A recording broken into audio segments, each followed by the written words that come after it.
Chapter 1102. Woken bowed again. I'm sorry, but I would like to clarify something here. Duque spread his hands. Go ahead. Ever since the tribe crossed the Kalimdor continent and took root in the barren, ownerless land of Durotor, the tribe has been trying to avoid invading the territories of other intelligent races. When Woken said this, Tyrant could not help but clench her fists and gently bite her lips. How could the death of the demigod Cenarius be forgotten so easily? Of course, Woken noticed Tyrant's reaction, but because of his position, he could only continue. The tribe has not mastered the more advanced construction methods. Out of development needs, the tribe needs at least 100,000 tons of wood. This number almost made Tyrant jump on the spot. Attention! It was processed wood, not raw wood. Converted to raw wood, the number was even more exaggerated. Woken braced himself. According to preliminary estimates, this is only the first phase of our needs. Only the first phase? Tyrant almost wanted to declare war on behalf of the Night Elves. Woken continued to explain, the tribe has no intention of making things difficult for the Night Elves. We have no other choice. The nearby barren lands, Stonetalan Mountains, Mulgore, Thousand Needles, and Dust Wallow have no suitable wood. Although Farilas in the southwest has good wood, we can't transport it out of the Thousand Needles, which is extremely bad terrain. If possible, the tribe is willing to exchange any of our existing resources. Tyrant gritted her teeth. The Night Elves will never trade their friends. The atmosphere suddenly fell to a freezing point. Woken had a headache over this matter. The tribe needed a huge amount of wood, but they could not use force. Coupled with the Night Elves joining the alliance, the tribe could only be cautious on this matter. Tyrant could not help but look at Duque, who was sitting in the seat of honor. Tyrant's mood was very complicated. She had absolute trust in Duque, but she did not only represent herself. However, she did not represent just herself. If Duke did things unfairly, then the voices within the clan against joining the alliance would quickly rise, and by then, there would be a big problem. Duque raised his hand and made a gesture of suppression. Lord Whisperwind, please don't get too worked up. Woojin, could you please tell me the standard of the wood your tribe wants? Woking immediately replied, converted to logs, it's at least 30 yards high, hard enough to be used as the main beam of a house. Duque smiled. That's easy. Grey Valley was not the only place in the world that had this kind of wood. Just the Elwyn Forest and Twilight Forest within the territory of Stormwind Kingdom have plenty of such wood. Although there was a lot of good timber around Eagle Nest Mountain, a third of the areas mentioned above were directly under Duque's jurisdiction. He was the master of his territory. If he could make the decision himself, he would be even more daring. Perhaps this was what it meant to be pretentious. Really? This time, Woojin was really happy. Do you have a sample? Of course. Duque snapped his fingers, and Vanessa, who was wearing a maid's uniform, came up. Inform the Mason Brotherhood to bring a sleeper in. Understood. From the beginning of the reconstruction of Lordaeron City, Elucia and Jaina began to help Lordaeron build 2 railways. One was from the North Flow coast to Lordaeron City, which was convenient for reconstruction. The other was the east-west railway artery that traversed the woodlands of Tirisful and the eastern and western plague lands, all the way to Tyr's Hand, connecting the entire old territory of Lordaeron.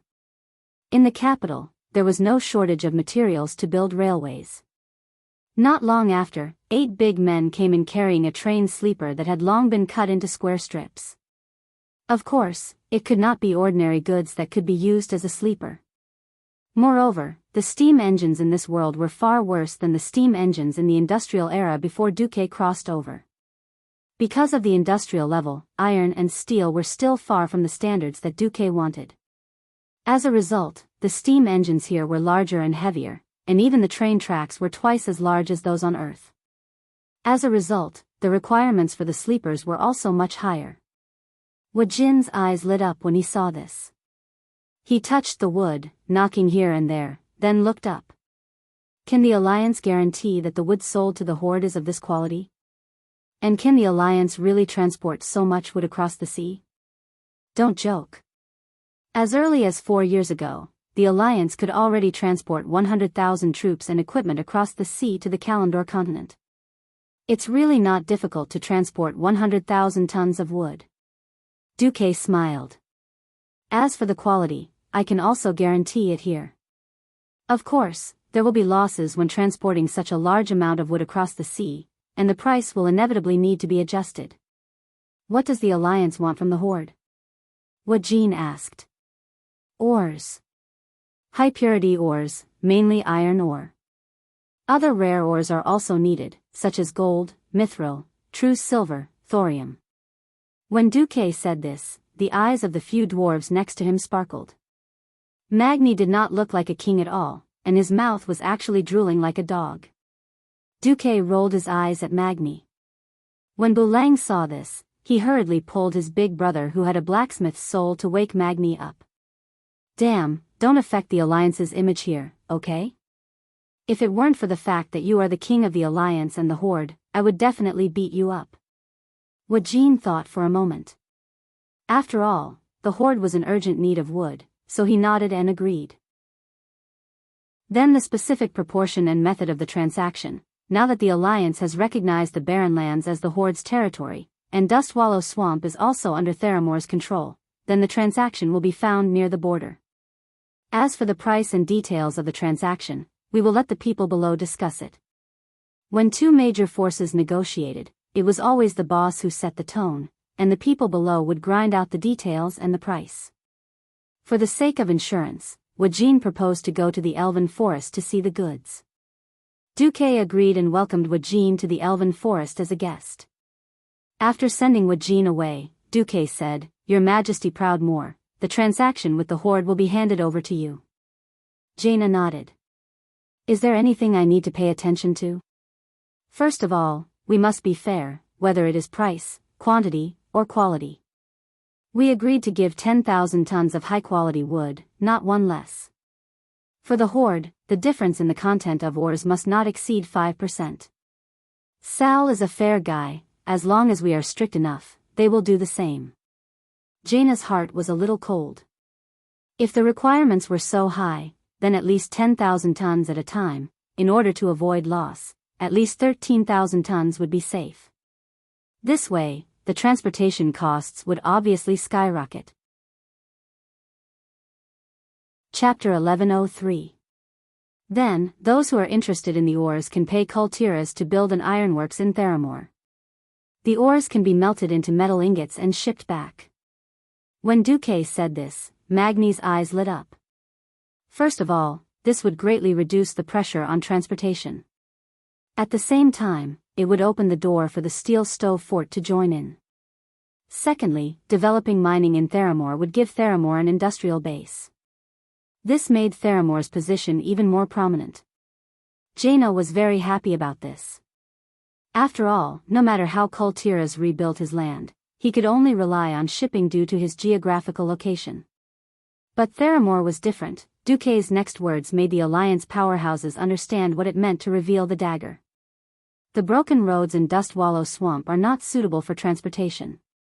When the time comes, Proudmoore can bring one of the chiefs there and announce that a railway will be built from Theramore all the way to the border of the Barren Lands. Of course, if the Horde feels that it is too troublesome to rely on human and animal power in the future. The Alliance can also help the Horde build a railway through the entire Barren Lands, for free. Those who had not experienced the era of railway transportation would never understand how prosperous the transportation of goods, people, and culture would be after the railway was built. Although the teleportation portal could be reached in an instant, compared to the high mana consumption, only the railway was truly cheap and efficient. Ever since Duque started to promote the railway in the Alliance had completely changed in the past 20 years. This was especially so for Lordaeron. After Queen Kalia came to power, she forcefully pushed for the development of the railway. That was why Lordaeron was able to recover its vitality in just 4 years. If the Horde dared to bring the railway into the Barren Lands, it would be like putting the sword of Damocles on their necks. It would be fine if the Alliance and the Horde did not start a war. Once a war broke out, the core areas of the Horde would be destroyed. Even if peace was maintained, a railway to the border of the barren lands was a hidden and fatal noose that could be tightened at any time. After all, it was 100 times easier to build a railway on solid and barren land than to build a railway in a swamp filled with mud and mud. Once the most difficult part was settled, the rest would be easy. Facing Duque's piercing gaze, Tyrant immediately realized that this was the Alliance's sneaky counterattack against the tribe's suppression of the Night Elves. Duque's passionate gaze caused Tyrant's entire body to heat up, and she did not dare to meet his gaze. "All right, next up, Your Majesty Windrunner." Cervantes, who was called out by Duque, was a little stunned. He nodded. "Is there anything I can do for you?" Duque's lips curled into a smile. "There's news that Anastrian, the traitor who shamelessly betrayed Quell Dorii and caused the old Silvermoon City and the Well of the Sun to suffer a catastrophe, is currently leading the remnants of his undead army to Winterspring. Doesn't Sin Dorii have any thoughts about this?" Cervantes stood up abruptly. "The Alliance, please uphold justice for Sin Dorii and help him." Facing the map of the world of Azeroth that was laid out in the middle of the hall, Duque formed a long blue elemental line on his right index finger, pointing at the Azhara region in the northeast of the Kalimdor continent. Azhara has been the territory of the Night Elves since ancient times. It's also the area around the ancient Azhara city in the Ancient War. It's only right for Sin Dorii, a descendant of the High Elves, to reclaim this area. When Duque said this, everyone understood. That's right. To the Sin Dorii kingdom on the other side of the sea, Azhara was undoubtedly a troublesome enclave. But combining the two special meanings of an ancient legacy and the pursuit of a traitor, things became different. Moreover, if they developed the Azhara region and unearthed some ancient High Elven magic documents, the Sin Dorii mages would definitely be overjoyed. Duque turned his head. "Lord Whisperwind, does the Night Elves have any objections to the Alliance's arrangement of Sin Dorii returning to Azhara?" Tyrant thought for a moment. As long as Sin Dorii promises not to abuse arcane magic like their ancestors, the Night Elves have no objections. After all, our two races share the same roots. After all, in the future, the Night Elves, Blood Elves and High Elves would also unite again. Duque was happy to see this happen. Cervantes raised his right hand. "I swear in the name of the Queen of Sin Dorii that all magic experiments of Radiant Moon rank and above will be strictly supervised. Then the Night Elves have no problems." Duque continued, "All right. The last and most important issue is regarding the Blackrock Orcs and Black Iron Dwarves who are active in the Scorching Gorge and Burning Steppes. Those black-skinned orcs should be hung to death." Magni took out his warhammer and waved it around. "I'm going to smash them again and again. Don't let me see them, or I'll aim my musket at their eye sockets and shoot each of them with a bullet." Duque's system elves gave him a rare reminder. As Magni's words were too crude, all sensitive words had been replaced with smash. It is strongly recommended that the host not listen to it. If you need a playback or translation, please click yes. Duque silently clicked no in his mind.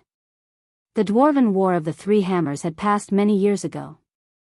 Although the Bronzebeard Dwarves had reconciled with the Wildhammer Dwarves, the Black Iron Dwarves. Haha. The historical event of saving the Dwarf Princess had yet to happen. Duque felt a pain in the ass about this.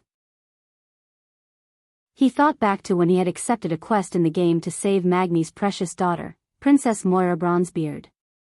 When he arrived at the scene, he found that he and his teammates had to endure the attacks of this silly princess who had Stockholm Syndrome and had fallen in love with her father's enemy, the Iron King Drogon Thorisson, to deal with the Iron King. All right. After the Black Iron King was taken care of, even more shocking information was revealed. Moira announced that she was pregnant with Drogon's child, and that she was in love with Drogon. Not only did she refuse to return to Iron Furnace Castle, she was also prepared to give birth to this child. The players were in a state of confusion. But, in order to unite the Three Hammers once again and form the Three Hammers Council, Duque very unkindly wished Magni well in his heart. Prepare to be a lord. Of course, Duque now looked completely unconcerned. After Magni had finished and calmed down, he said, "Things are far more troublesome than we thought. The latest information I received shows that the remnants of the Blackrock Orcs, the Black Iron Dwarves, and the Elemental Lord faction that escaped from the Battle of the Scorching Gorge all seem to be on the move. Chapter 1104. As usual, Duque was prepared to present the intelligence and convince the kings with evidence. However, this time, Duque was dumbfounded. Magni waved his short and muscular hand. Intelligence says.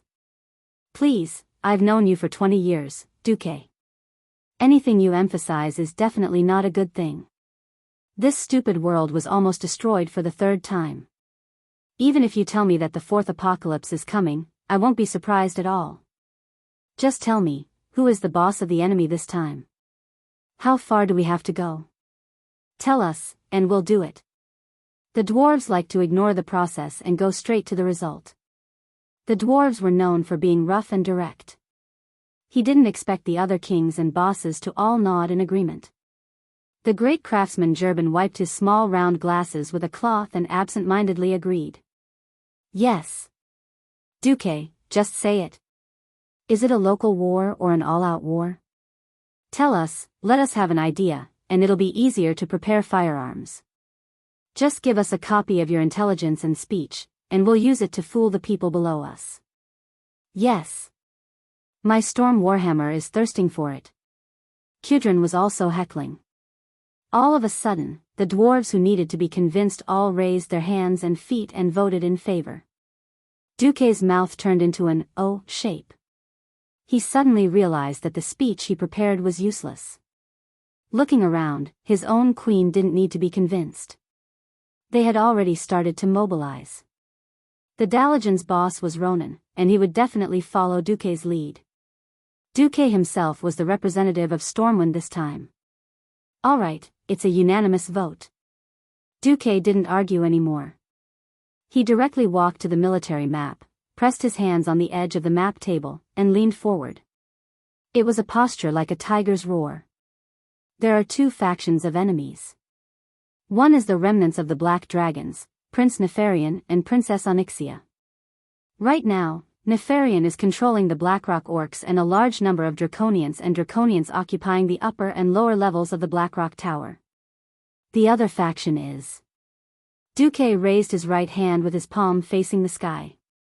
Suddenly, an illusion of a fire giant with an inverted triangular upper body and a flaming hammer appeared. During the era of the Dark Empire, which was even older than the Ancient Era, there was a fire elemental lord, Ragnaros, who occupied the southeastern part of the ancient Kalimdor continent.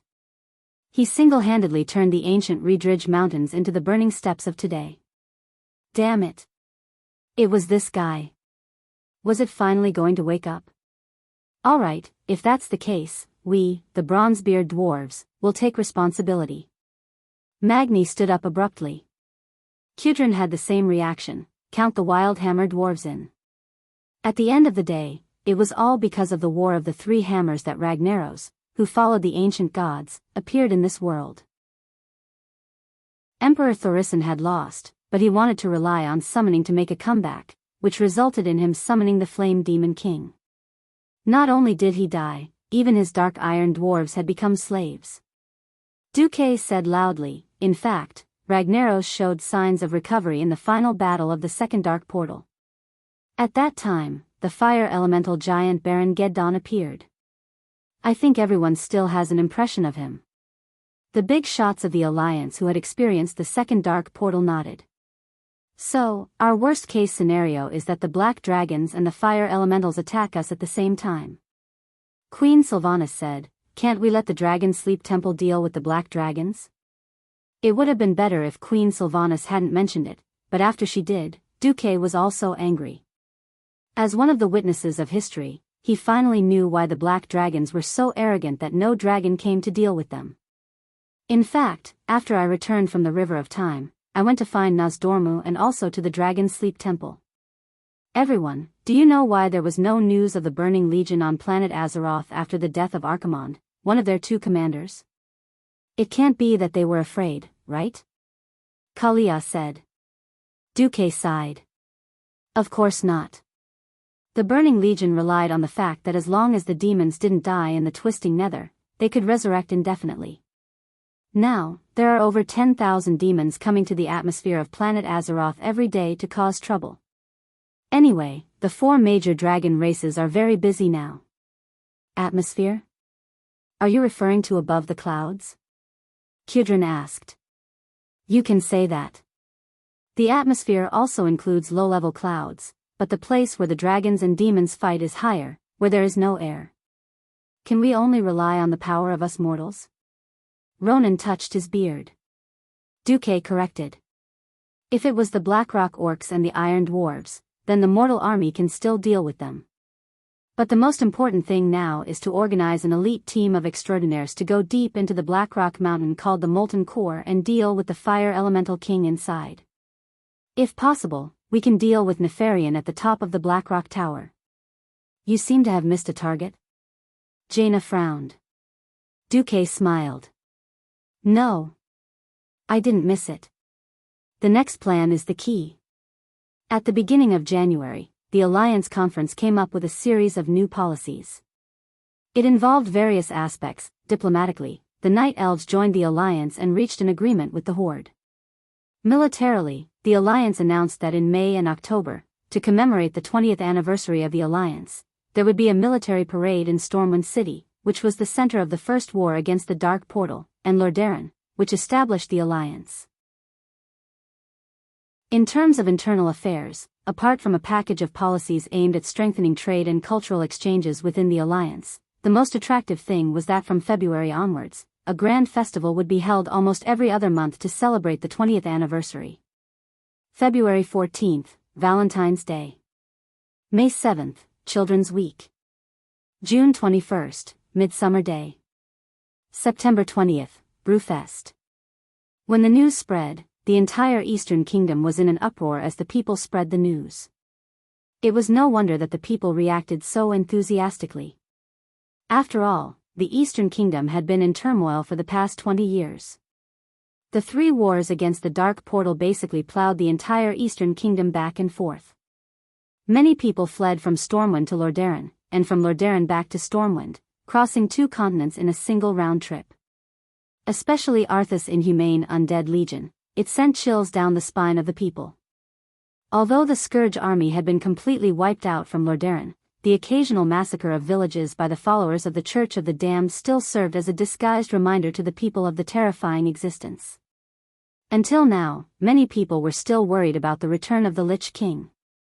It could be said that as long as Arthas and Zol were not destroyed by the Holy Light, the people who had experienced the Scourge of the Undead would not be able to sleep well. Now that the Alliance announced a series of festivals, it could more or less dilute the fear and sorrow in the hearts of the people. Chapter 1105. On the 5th of January, in Stormwind City, Countess Anristo's mansion, Princess Onyxia threw the thick stack of intelligence reports onto the ground. Haha. It seems like we've been underestimated. I was expecting something from this Duke Marcus who murdered our father. Unfortunately, pretending to have a military parade and then besieging the Blackrock Tower? What a boring move. The one who spoke was a black-haired human man with a flaming crown on his head leaning against the wall. Unfortunately, his appearance was similar to that of the Lord of Presto back then. Anyone who had seen the human form of Nesario would quickly associate him with the Black Dragon clan. He was naturally Nesario's eldest son, Nefarian. Onyxia elegantly took a sip of the red wine in the glass. A drop of bright red wine flowed down the corner of her lips, making the black-haired dragon beauty look extremely flirtatious. Ha! My brother, are you planning to let those filthy orcs attack Stormwind City or the Iron Furnace Castle in advance? Or is your trump card Ragnaros, who is under your nest? The Blackrock orcs are just a bunch of slaves and watchdogs. As for the King of Flames, I hate communicating with such violent fellows because they can't be talked to properly. Nefarian shrugged helplessly. Oh, in the end, you still choose to trust your toys? Onyxia did not hide the sarcasm on her face. Humph. Those precious experimental subjects will be the greatest support for me to rule over this land in the future. Onyxia interrupted Nefarian before he could finish his sentence. Ha ha ha. What a joke. Your inferior toys might not even be enough to deal with the weak humans, and you still want to deal with the dragon army of the Dragon Slumber Shrine?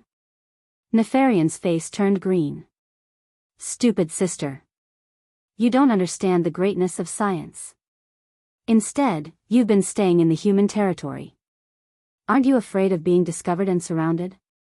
Ha ha ha ha. Onyxia laughed again with an enchanting and evil tone. The 4 dragon kings are not here, who can stop me? Not to mention, if they really angered me, I would burn down Stormwind City and kill their King William and Prince Anduin. Then, would find a chance to kill that Duke Marcus. When that time comes, let Stormwind fall into disunity and chaos. Humph. Arrogance and confidence were 2 different things. Since mortals could kill Archimonde, then our demigod bodies might not be that reliable. Be careful, my sister. I don't want to see your head hanging in Stormwind City's King's Valley next time. You're the one. Just don't let the Fire Demon King burn you. The 2 siblings parted on bad terms. That's right. Although the black dragons were individually very strong, their selfish characteristics made it very rare for them to be wholeheartedly devoted to the outside world. Even though they were siblings, they each had their own standpoints. The black dragon siblings did not know that thousands of meters away, the youngest of the Windrunner sisters, Lilith, had activated dragon tracking and easily sensed Nefarian's arrival and departure. As expected, Lilith sighed softly and then disappeared into the night. On the 6th of January, in the Feralas region in the southwest of the Kalandor continent, a bloody and exciting gladiatorial tournament was about to be held in the arena of the Hammer of Misfortune.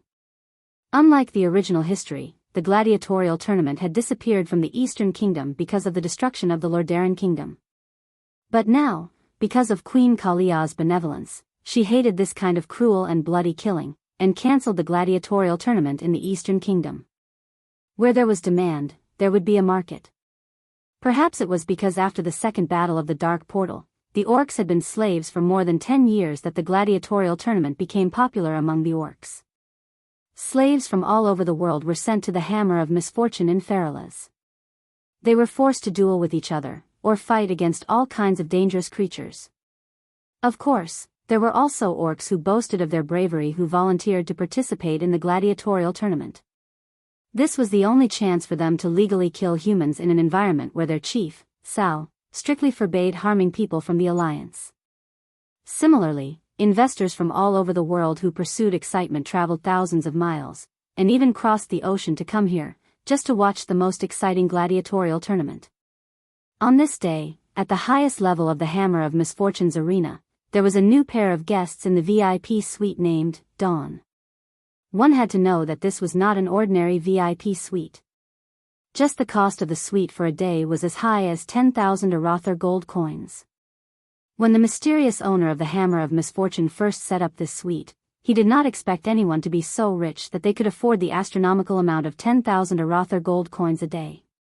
This was more like a sky-high price, all for the sake of promoting the second-class, Radiant Moon, suite. Who would have thought that today, a mysterious investor would appear? Cash payment, no credit allowed. Originally, when the goblin in charge of receiving the guests heard the request, he was already prepared to mock this mysterious tycoon who overestimated himself. He even called for the 2-headed ogre behind him, who only had 1 head left, to come forward. This was because he had never thought that someone would pay for this. From behind the investor, an attendant walked up and opened the space bag without saying a word. Crash. With a crisp sound, a sea of gold coins that could not even be loaded into a carriage poured out in front of the goblin in charge of receiving the guests. The attendant only said 1 sentence, "My master said that if there's more, consider it a tip." After saying that, the mysterious sugar daddy, who was the leader, grabbed the blonde masked dancer and walked past the goblin receptionist in a dignified manner. It had to be said that the Dawn VIP suite had some quality. The windows of the suite were made with the latest one-way glass technology from the Iron Stove Fort. When outsiders looked in, it was a field of reflection. In the middle of the suite was a red velvet chair that looked like a large bed. It was very warm and comfortable to sit on. There were 2 stoves on the left and right sides of the room. Outside the room, there were 2 dedicated human attendants adding firewood to the stoves. There were a few ropes hanging from the ceiling in the middle of the room, each corresponding to a service.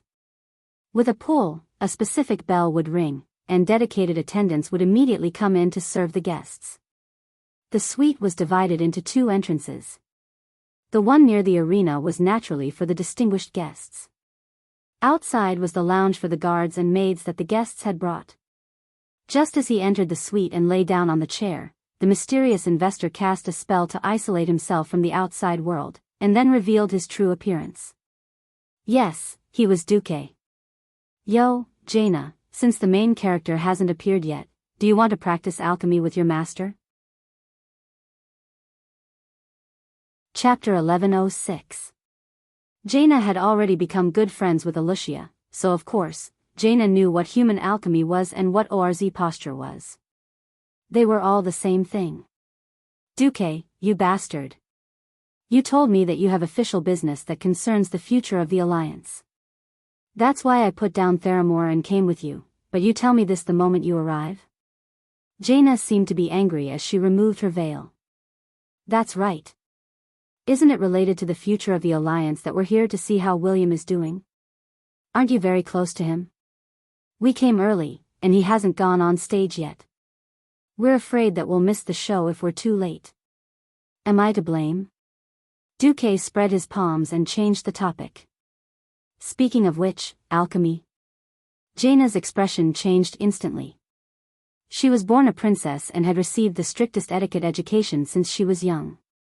Normally, she wouldn't be willing to do that. But, Jaina suddenly realized that she and Duque had been apart more often than not over the past few years. Duque had either been blasted into the void or met with an accident and was stuck in the river of time. The first time was 10 years, and the second time was 4 years. A great hero with an indomitable spirit naturally had to shoulder the fate of the entire human race and even the entire world. She naturally couldn't be such a petty woman and ask Duque not to save the world and not to do those dangerous things. It was obvious that a new crisis was approaching, and no one knew if they would be able to get through it this time. Especially when they would have to enter the molten core that was like a fiery hell. She didn't even dare to imagine the horrifying scene of Duque or one of her familiar comrades being burnt to a crisp by the flames. Bastard master, how much do you want me to do? Jaina murmured to express her anger, but in the end, she put aside her reservations and said, I'm doing this on account of the fact that I haven't had many days alone with you over the past few years. Duque also knew that he had let down any of the women in the harem. He shouldn't have been such a bastard. However, even if he did not go out of his way to pursue them, as they got to know each other better, Jaina, Kalia, Alicia, and Tyrant, who were originally famous beauties in history, started to pursue him, or perhaps because of a freak combination of factors, he unknowingly fell deeper into love with them. By the time he came back to his senses, there were already 7 women in the harem. In the face of Jaina's anger and complaints, Duque could only shamelessly go up to her and kiss her. I know the war is coming. I'm just looking for an excuse to be alone with you. Humph. At least you have me in your heart. The evil Mr. Du became even more aggressive. Since you're pretending to be a dancer today, why don't you dance first? Jaina felt like strangling Duque to death. You're not jumping? In the face of Duque's questions, Jaina felt her body heat up. Damn it. I really don't know what I owed you in my previous life to be bullied by you like this in this life. Jaina grumbled. She was afraid that it would not be safe, so she quickly closed the curtains. Then, she gently raised her hands at a beautiful angle, and her slender and fair feet began to dance. That sexy waist that drove countless men crazy began to twist like a water snake.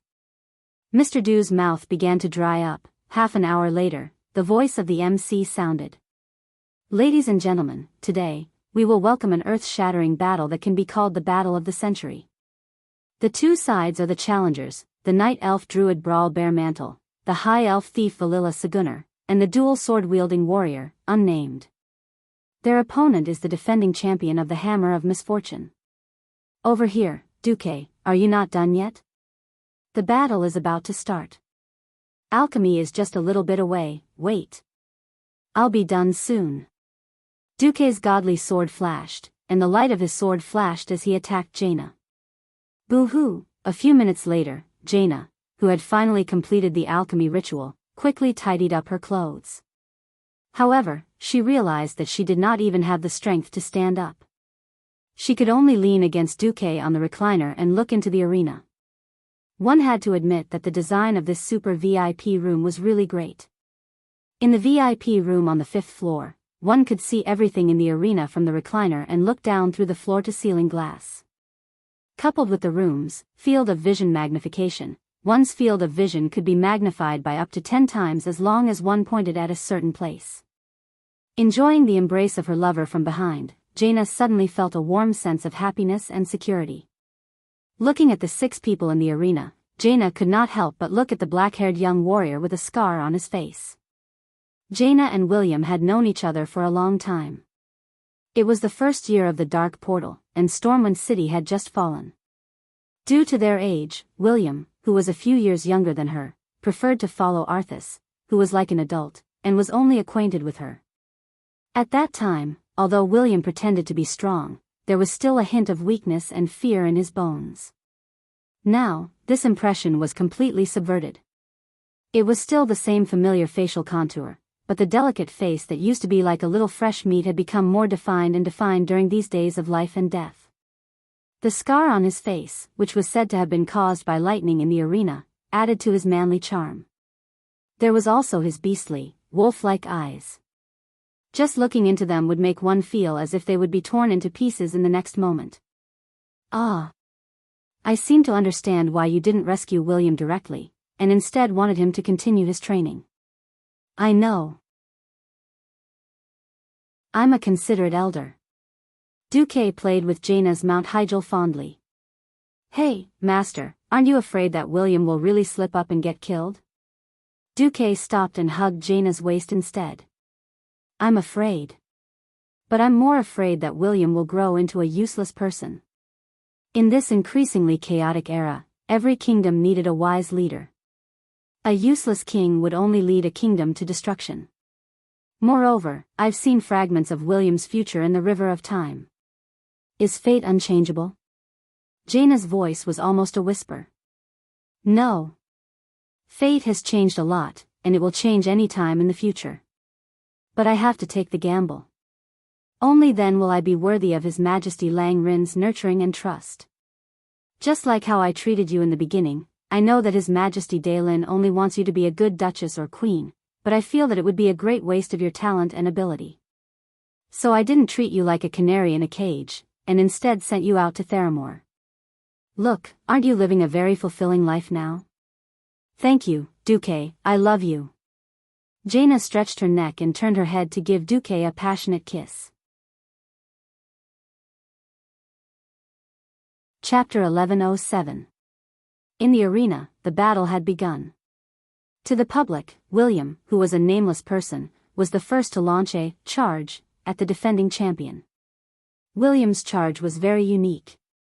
Normally, a warrior's charge would lock onto a target and then use the warrior's unique fury ability to charge towards that target.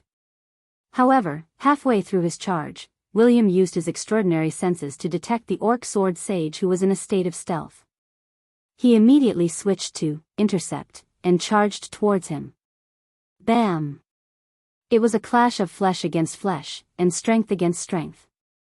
It was a clash without any fancy moves.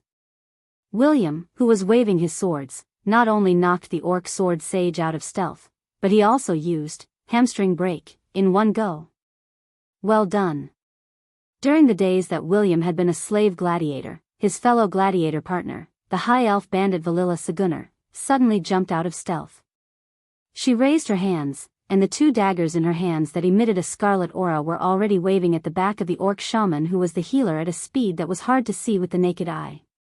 Sneak attack. Backstab. Cleave. 5-star eviscerate. If one were to look at the sequence of attacks, Valilla was undoubtedly the worst bandit. That was because she only cared about dealing damage, and had forgotten to control the enemy's healer.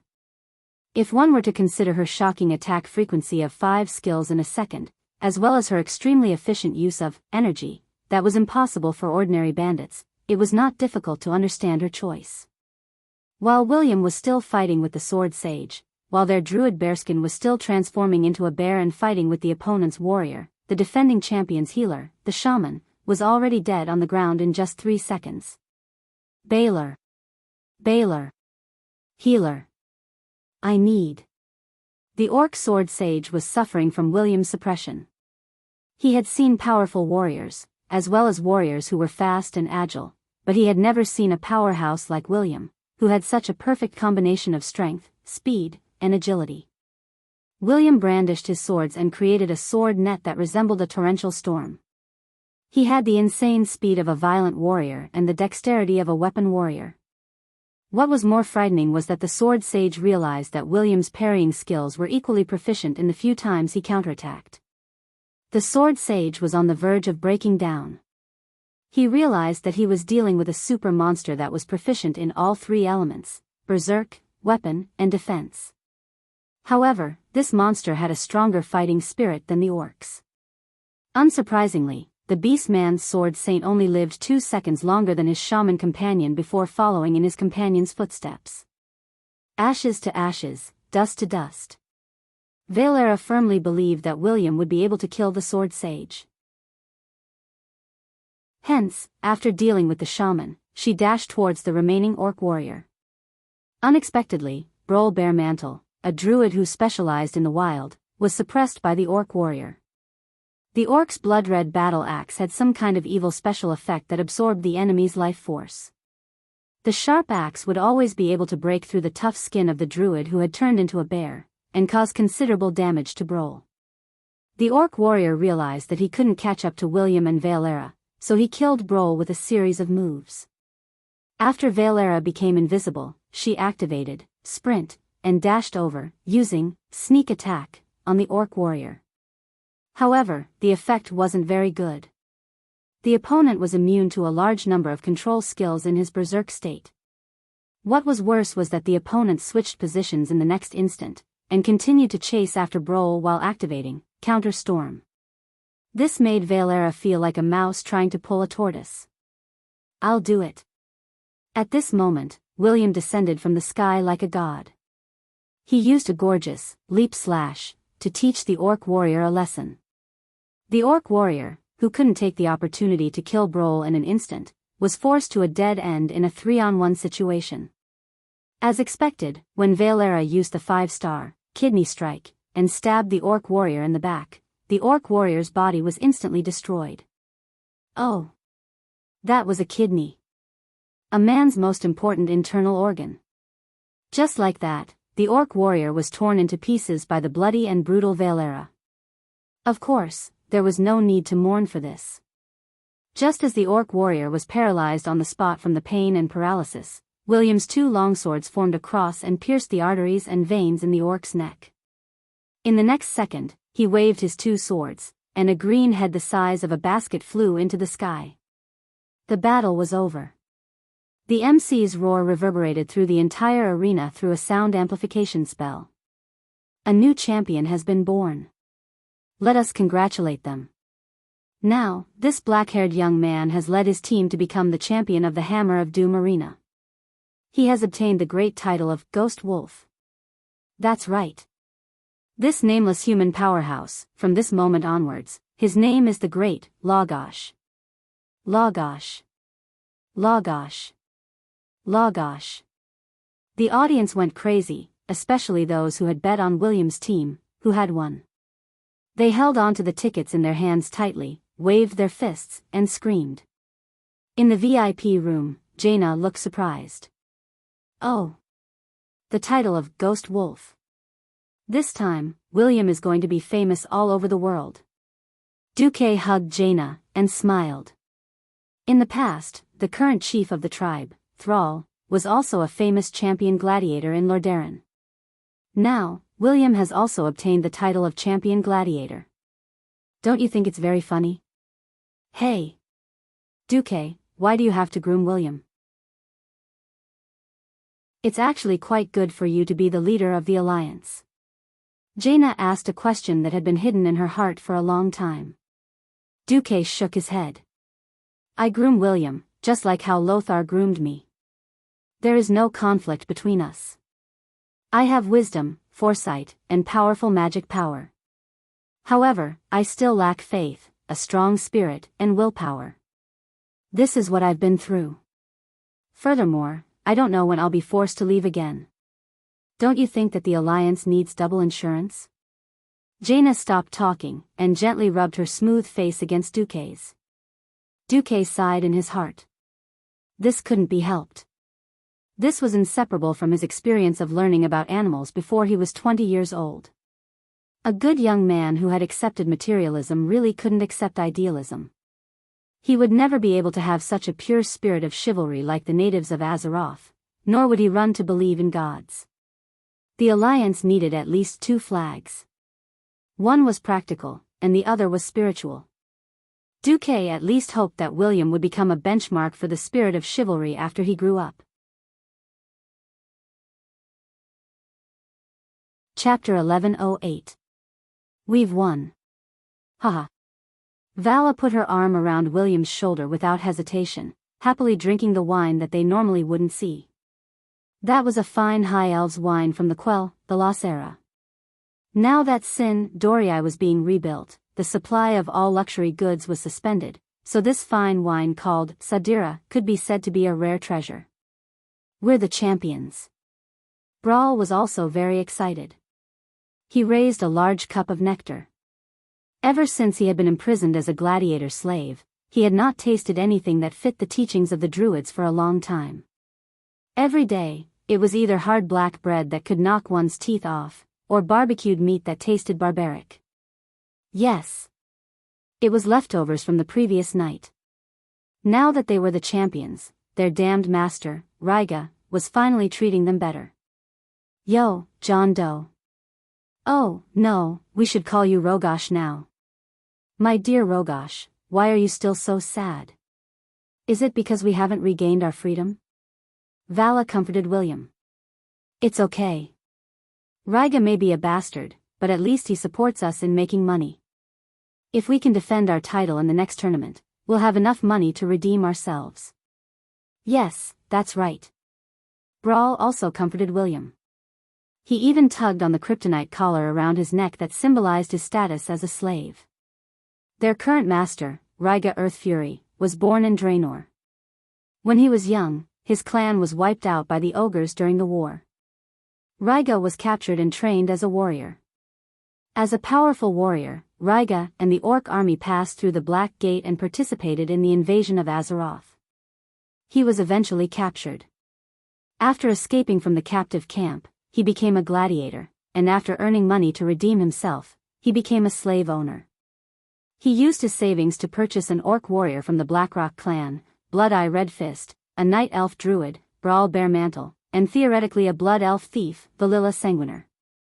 They were active in famous arenas such as the Hammer of Misfortune and the Ring of Blood. After Blood-Eye died in battle, he began to look for a new gladiator. Thus, he picked up William, who was unconscious on the beach of Duroder. Faced with his companion's consolation, William smiled bitterly. No. I'm not in the least worried about freedom. I'm just still confused. Even though I won the gladiatorial championship, I still can't remember who I am. Memory loss was a rather unsolvable problem, and Valera and Brawl did not have a good solution either. They could only console William. You will have the chance to get your memories back in the future.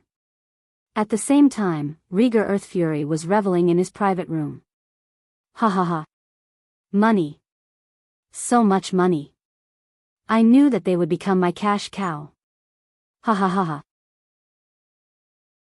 Liga laughed wildly, dumping dozens of chests of gold coins on the floor of the room, rolling on the ground a few times before excitedly rushing to the bed and hugging a very beautiful orc girl in his eyes. The orc girl's clothes were half exposed, and her eyes were already flirtatious. Just as he was about to celebrate with the orc girl, a terrible sound of destruction came from the wall behind him. Hua!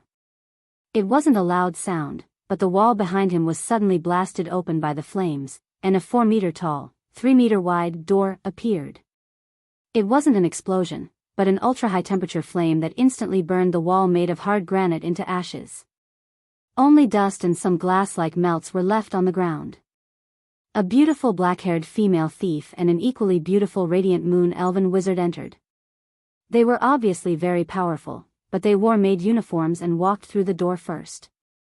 When the female elven wizard walked past, a visible frost aura spread rapidly on the ground, extinguishing the heat wave brought about by the flames in an instant. Then, she used the frost elements to condense a dazzling white carpet on the ground. They were carrying magic lanterns that were gold and red that were not sold on the market, and were obviously from the royal family of Kuel Salis. They stood on the left and right sides of the room. Then, a young human man in a blue and white mage robe walked into the room with a blonde human mage wearing a crown and the same blue and white robe. "Hello. I'm Duque. I'm Duke Marcus. Next to me is Queen Jaina Proudmoore." Actually, Liga could recognize Duque even if he didn't introduce himself. As an old warrior who had experienced the first and second battles at the Dark Portal and fought against Duque many times, Liga would recognize Duque's demon-like face that had sent millions of orcs to hell. Pushing away the orc woman in his arms who was so frightened that she couldn't speak, Liga rolled off the bed pathetically and knelt on the spot. He was no longer the brave and fearless warrior of the past. His previous life as a captive and a gladiator had taught him what respect and obedience was. Duke Marcus was recognized by both the Alliance and the Horde as the strongest person in the Alliance.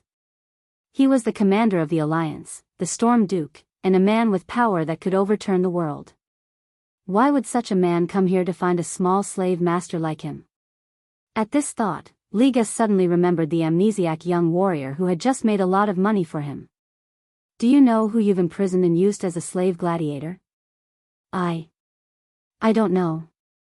Liga knelt on the ground, shaking his head non-stop.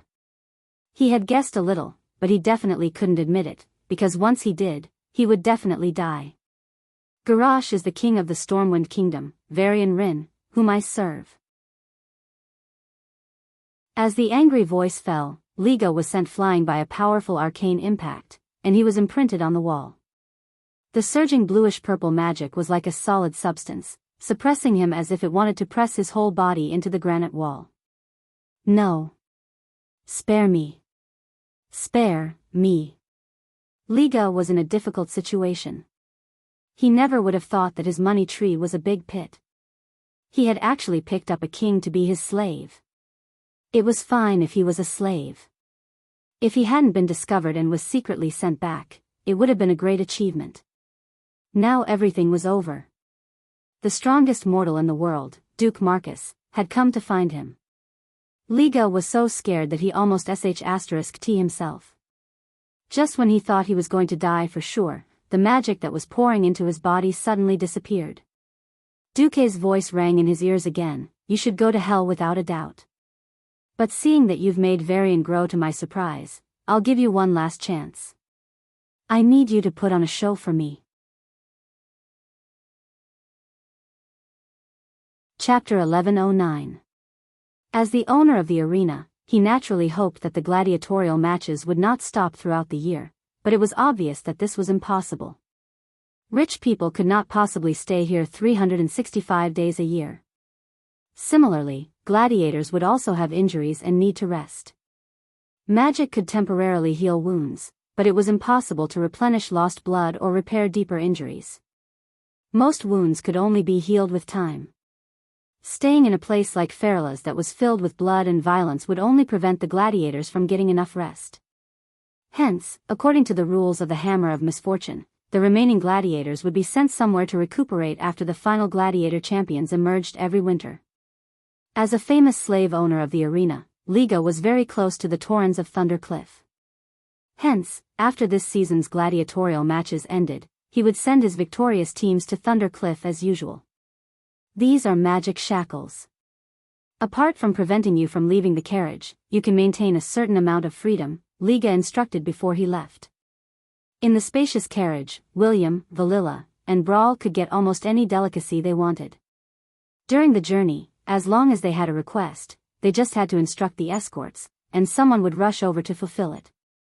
This was because behind their chariot, which looked like an Azeroth version of a cash carrier, there were 2 other chariots, both filled with food and drinks. Brawl Bearskin took a sip of nectar. What a pity. This isn't true freedom. Valila's eyes flickered, and she waved the magic shackles on her wrists.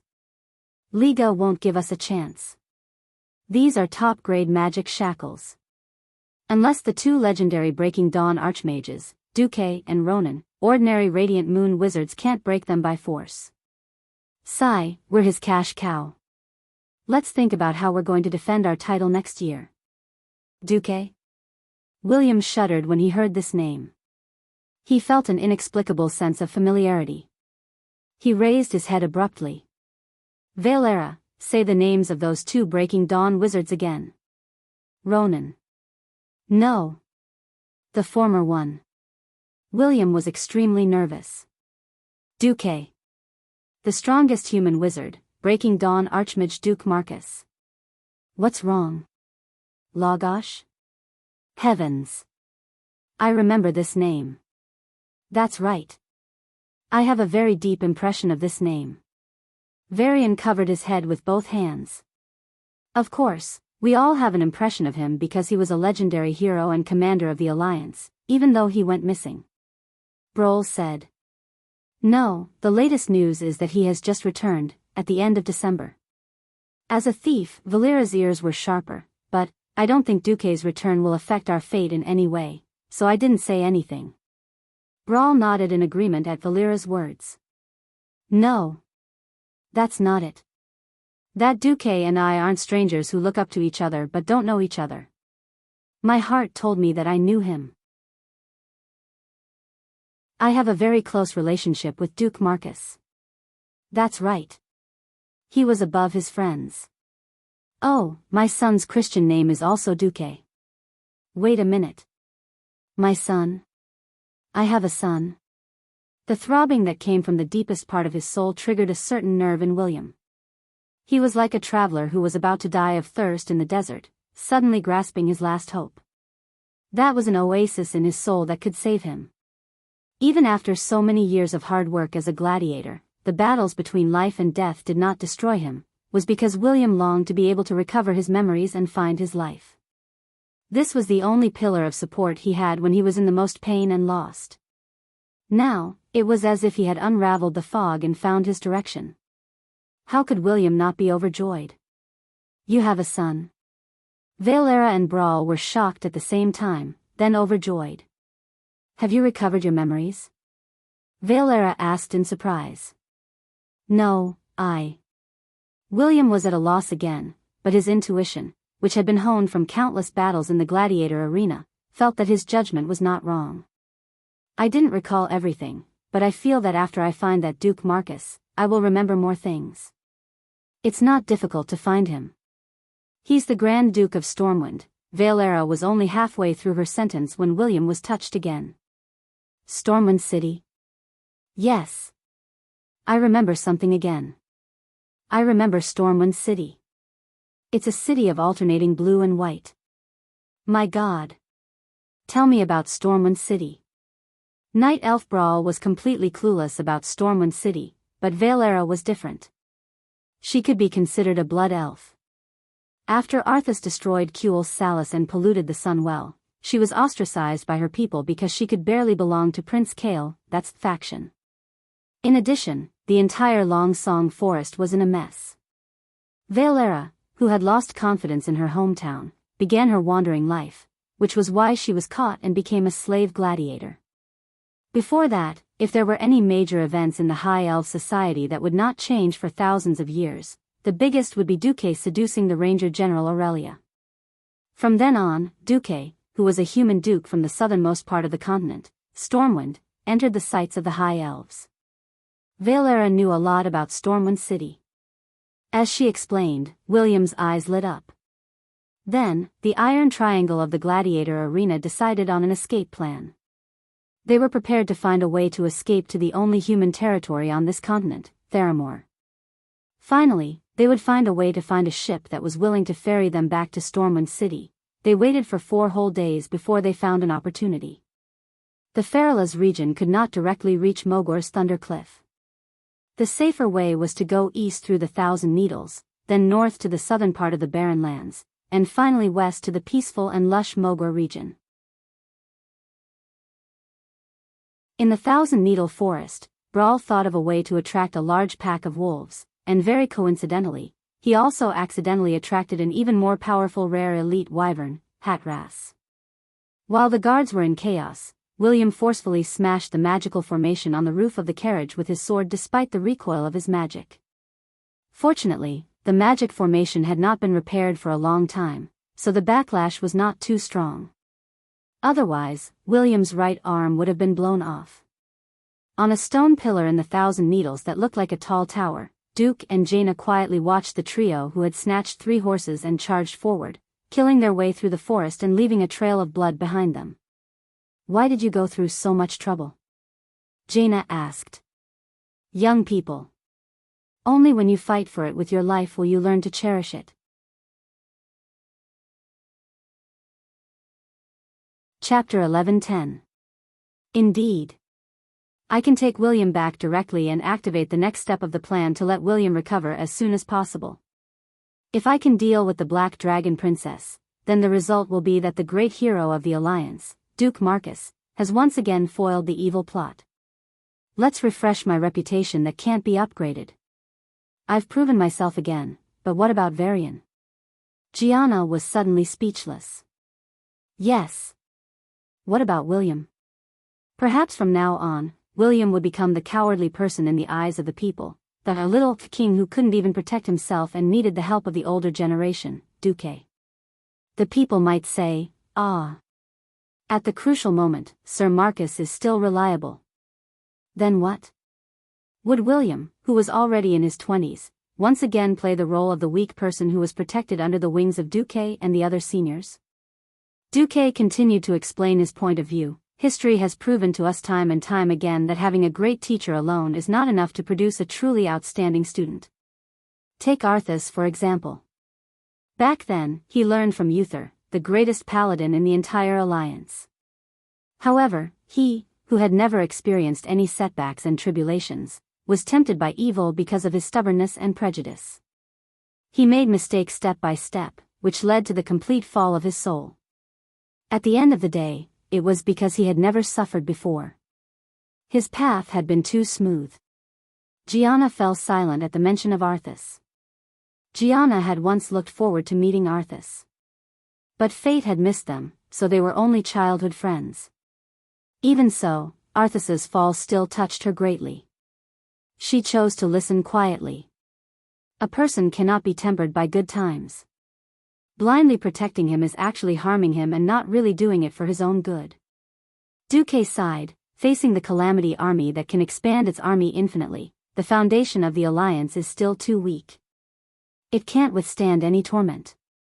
We can't even give William a few thousand soldiers to torment.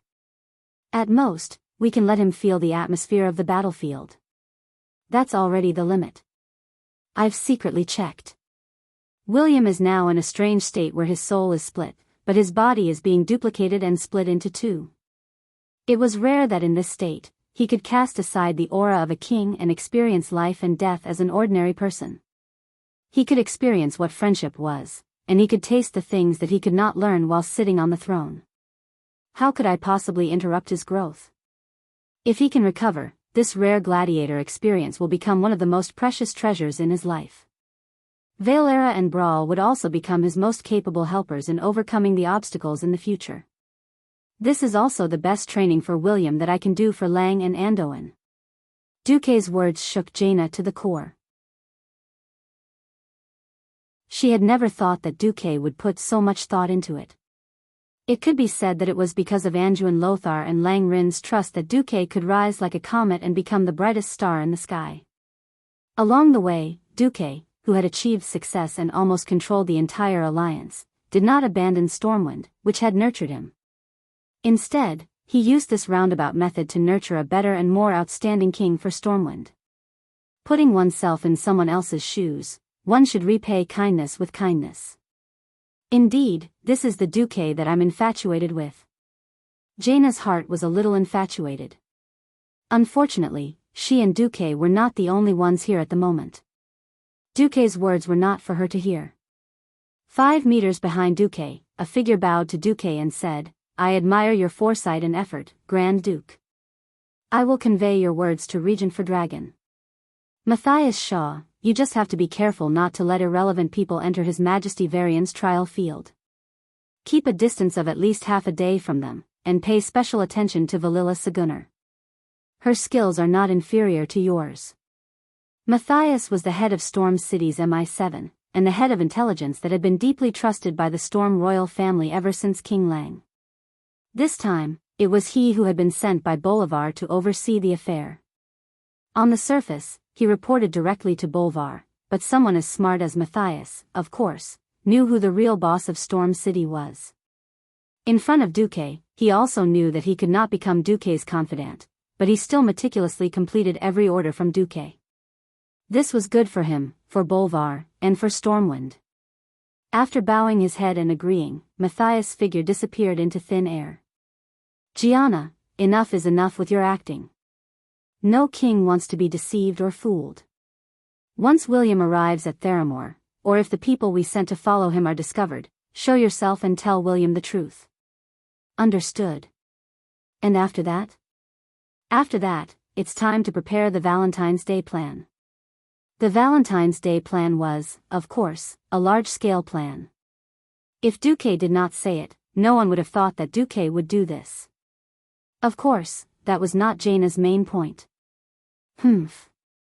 Back then, I thought that Valentine's Day was specially set up for me. You even made me wait for you for a full 10 years, from a young girl to an old lady. Jaina put her hands on her hips, looking angry. Old lady? Where is that?" The bastard Duque made a gesture of looking into the distance, pretending not to see.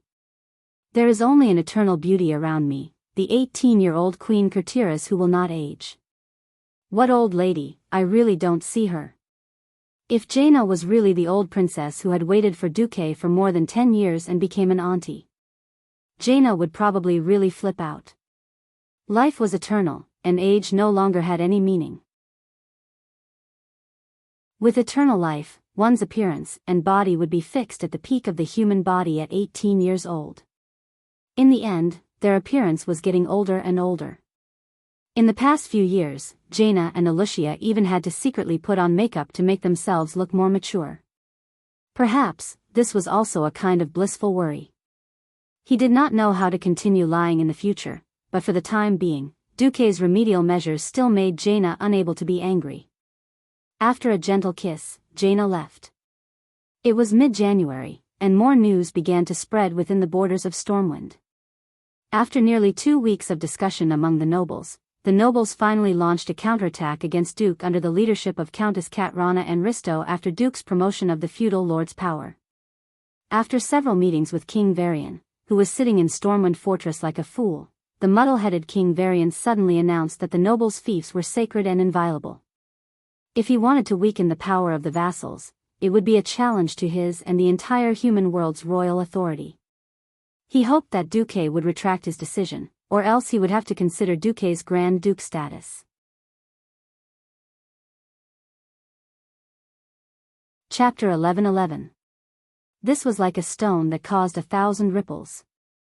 In this era, although there were many incidents that affected the dignity of the royal family, the biggest one being Arthas patricide, the deeply rooted royal power that had been around for more than 2,800 years still deeply affected the majority of the people.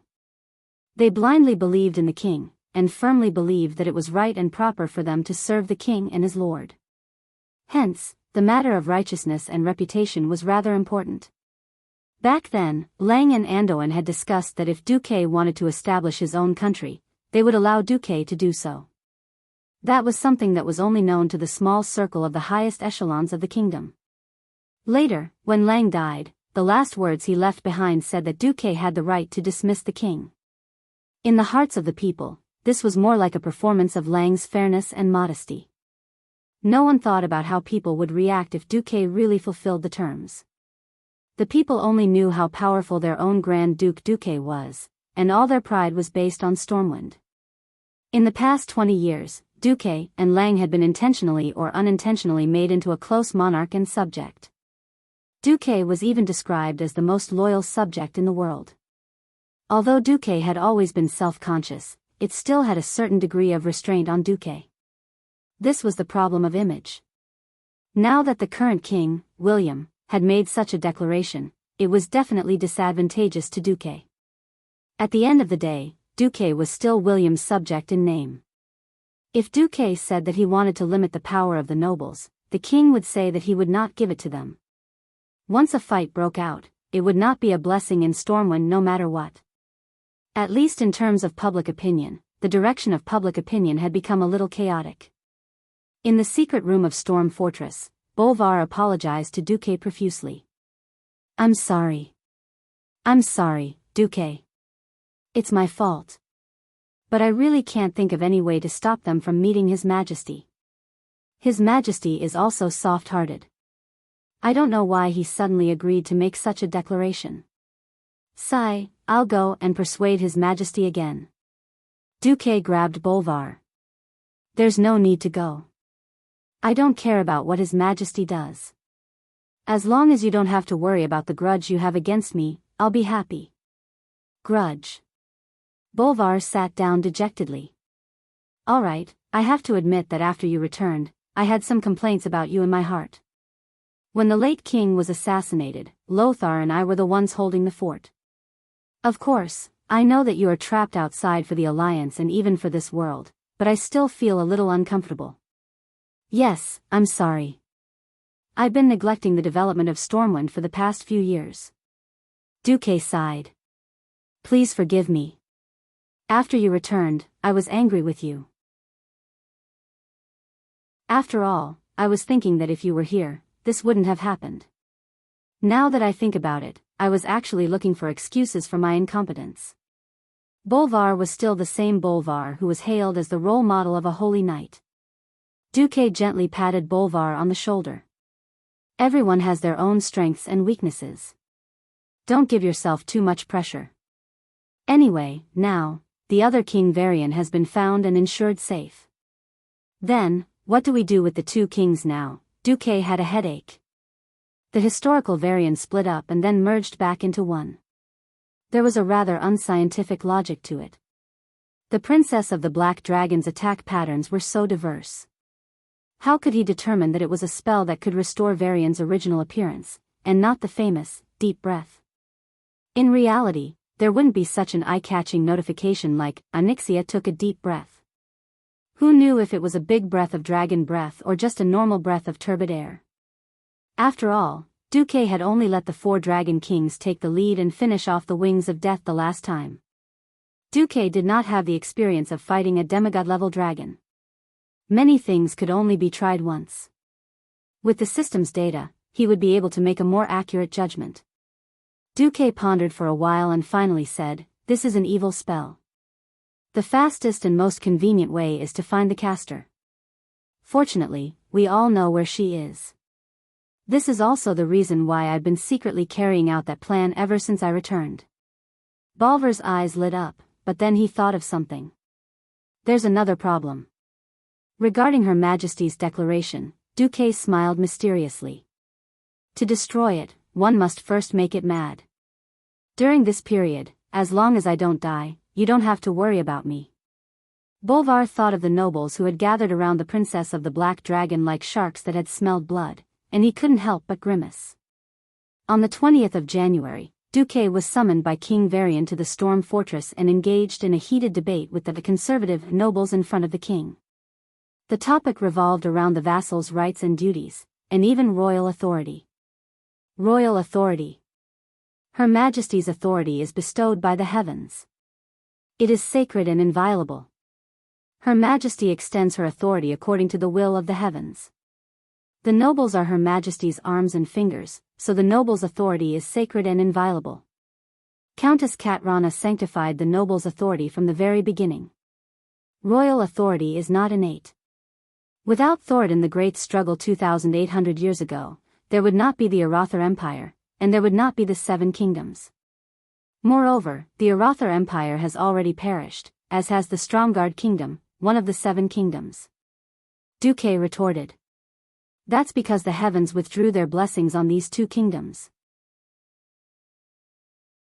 Duke Marcus, do you dare to say that there are no gods in this world? Katrana's words were sharp. Generally speaking, the debate between idealism and materialism was nonsense. Neither could convince the other. In a situation where science was not sufficiently developed, it would be a disaster if idealism led the conversation in a direction that could not be proven by materialism. It was a pity that this was Azeroth, a world where souls could be seen with the naked eye, and where even gods frequently appeared. Although humans did not believe in the goddess of the moon, Alun, most of them knew of her existence. In addition to the existence of mysterious people like mages, warlocks, and priests, the result was that the royal authority theory was very popular.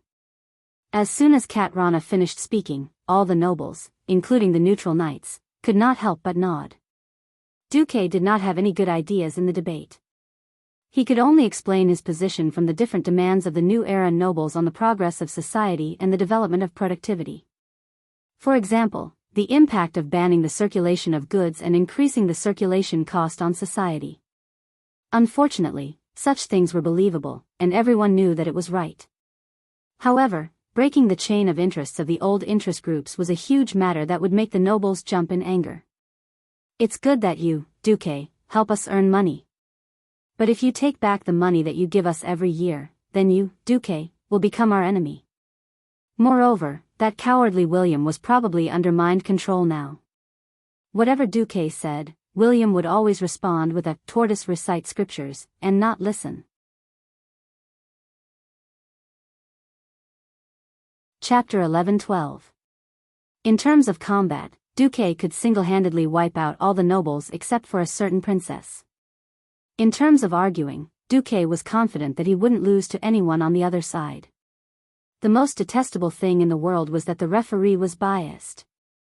Previously, for the sake of ease of control, William, who was only left with a cowardly personality, had become a silly mascot for a long period of time. Now, in order to obtain victory in the realm of the nobles, the princess of the Black Dragon was playing with mental dominance. William, who was sitting on the throne, said in a weak voice, "Respected Grand Duke Marcus, I also want Stormwind to be stronger and more fertile. Unfortunately, your views have shaken the foundation of the entire kingdom. I cannot agree with you. Your Majesty, I..." Duque looked like he still wanted to argue. "Sir Marcus. Who gave you the right to interrupt His Majesty's speech?" On the surface, it seemed like Katrana's Princess of the Black Dragon was showing off her power. Her speech immediately gained the support of the nobles. Duque could only sullenly shut his mouth. The weak version of William continued, "The nobles are the foundation of the kingdom. If the foundation is destroyed, the kingdom will no longer exist. Your proposal to restrict the nobles' power is equivalent to destroying the foundation. If I agree, I won't have the face to meet the late king and Uncle Anduin after I die." Hearing this, even though Duque knew that this fellow was a puppet, he just wanted to cover his face and spit at William. "Damn it, I really want to show these nobles why the flowers are so red." At the same time, I can press this amusing version of William's head in front of Lang's grave to wake him up. However, for the sake of the plan, Duque could only pretend to be obedient. "Your Majesty." Duque strengthened his tone. As expected, Duque was ignored by the weak version of William. He continued to recite, "Dear Marcus, I can understand your original intention of wanting our kingdom to be strong and prosperous. But this time, I'm not only going to reject your proposal.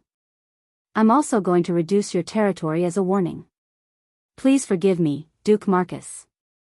I must set an example for the world's aristocrats, a role model, that is, the innate royal power. The aristocratic power is also an extension of the royal power." Not only was Duque a little stunned by these words, even Bolvar, who had always maintained a neutral stance, was dumbfounded. What was face slapping? This was a slap in the face.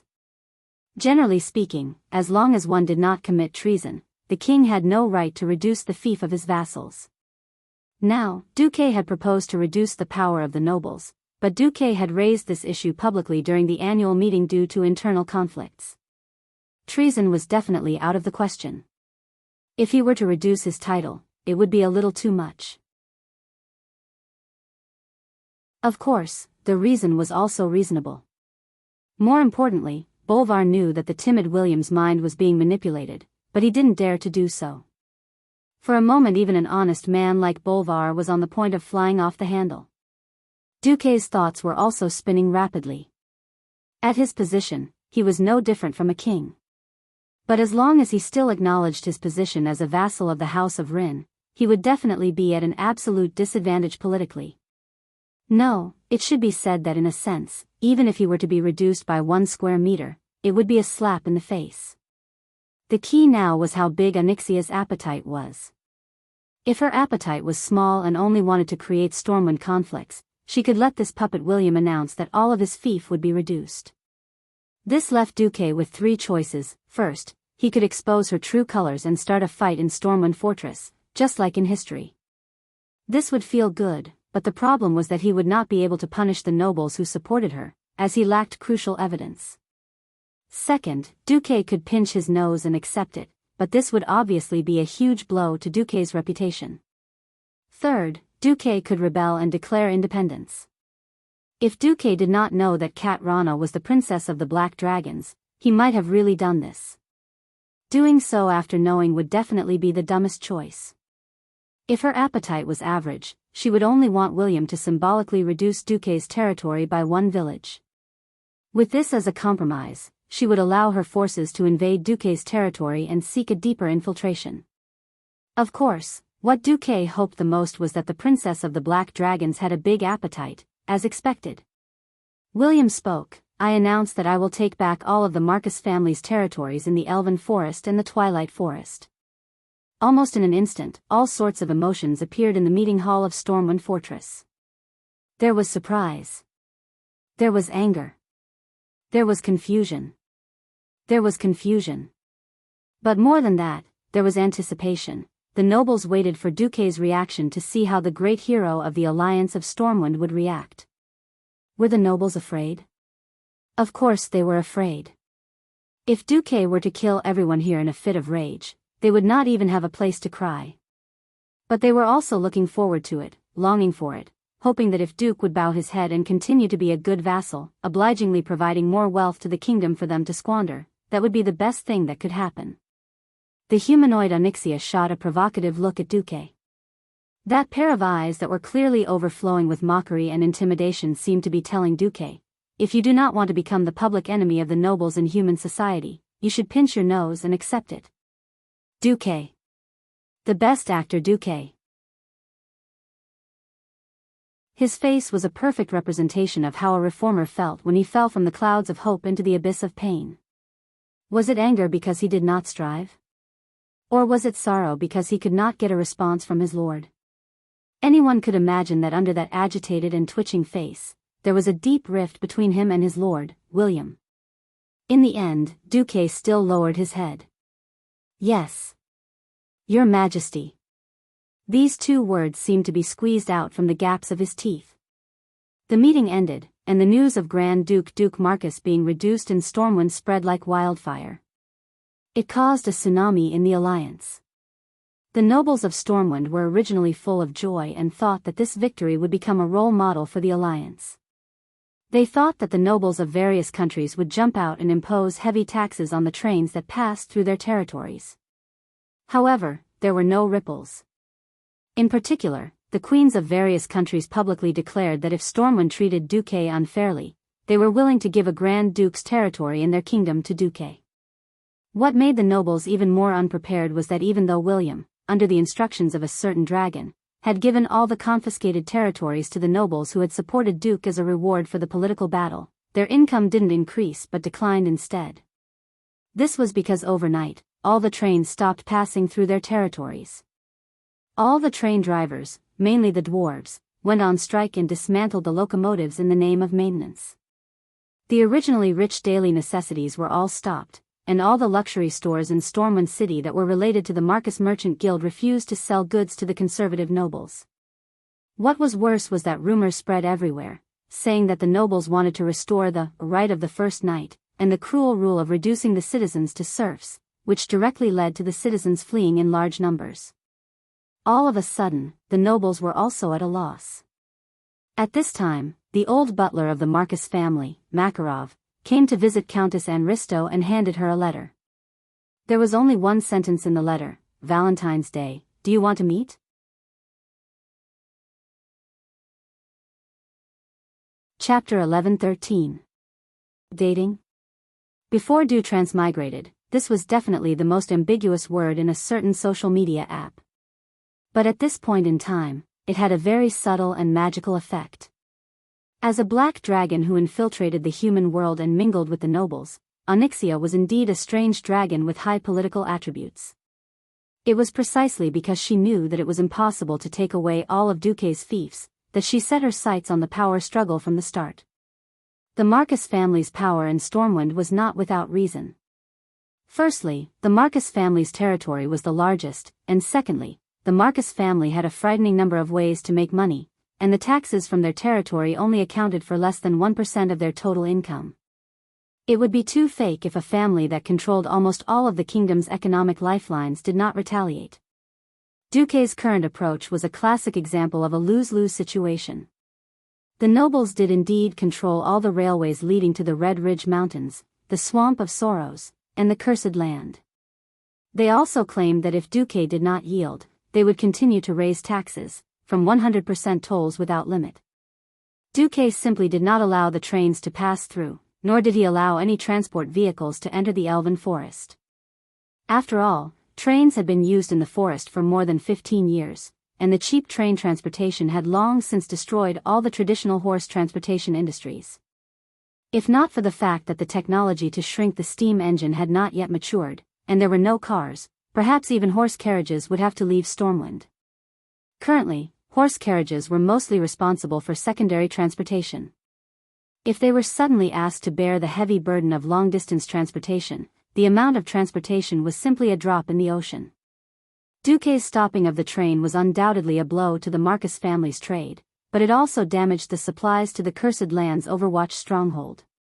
The fish from the Red Ridge Mountains and the conversion of the Swamp of Sorrows into farmland were barely enough to meet the needs of the Overwatch stronghold's garrison. But that was during peaceful times. Once war broke out, the army would flood into the Overwatch stronghold, and it would be utterly inadequate. Now, if the Overwatch stronghold wanted to obtain other supplies, it had to pass through the dock set up at the Reed Coast. But there was another problem. There was the Temple of Hacker in the middle of the Swamp of Sorrows, an area that Duque had strictly forbidden to explore. Therefore, the passage from the northern part of the Swamp of Sorrows to the Reed Coast dock was not completely safe.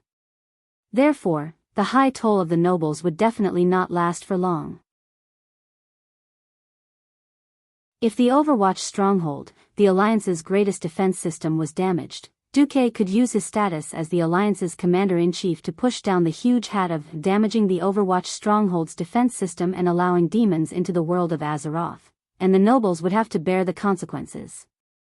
The current Storm nobles were much cleaner than the ones from the first year of the Dark Portal. Unfortunately, it was still not clean enough.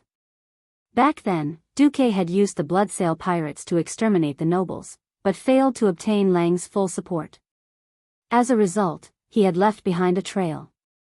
When Duque had gone missing twice, Lang had allowed quite a number of noble descendants to inherit the main family and restore their family names.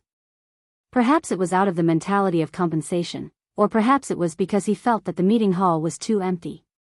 It was just that Lang had never thought that after his and Lothar's deaths, the restoration of the aristocratic forces would be so fierce.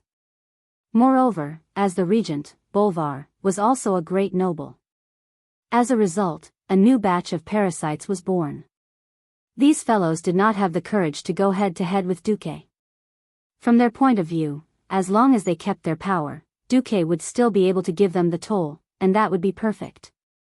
After Duque's actions caused both sides to suffer, the voices of the conservatives asking for peace also became prevalent. The nobles all told Cat Rana to stop while she was ahead. The Black Dragon Princess was here to cause trouble, and before she had completely seized the highest power in Stormwind, she did not want to shed all pretense of cordiality. Therefore, from her point of view, Duque was using the excuse of a Valentine's Day date to ask for peace. A good excuse. It also suits his identity as the Duke of Chastising. The Black Dragon Princess, who had transformed into Cat Rana, smiled faintly. A few dukes came up to her, then. "Enristo, what are you going to do? Date?" "Of course I will go. The essence of politics is to compromise. Since there is no benefit to either side, peace talks are the only way out. If Grand Duke Marcus is willing to give up his queen's lovers, and the price is high enough, how about I marry him? Haha.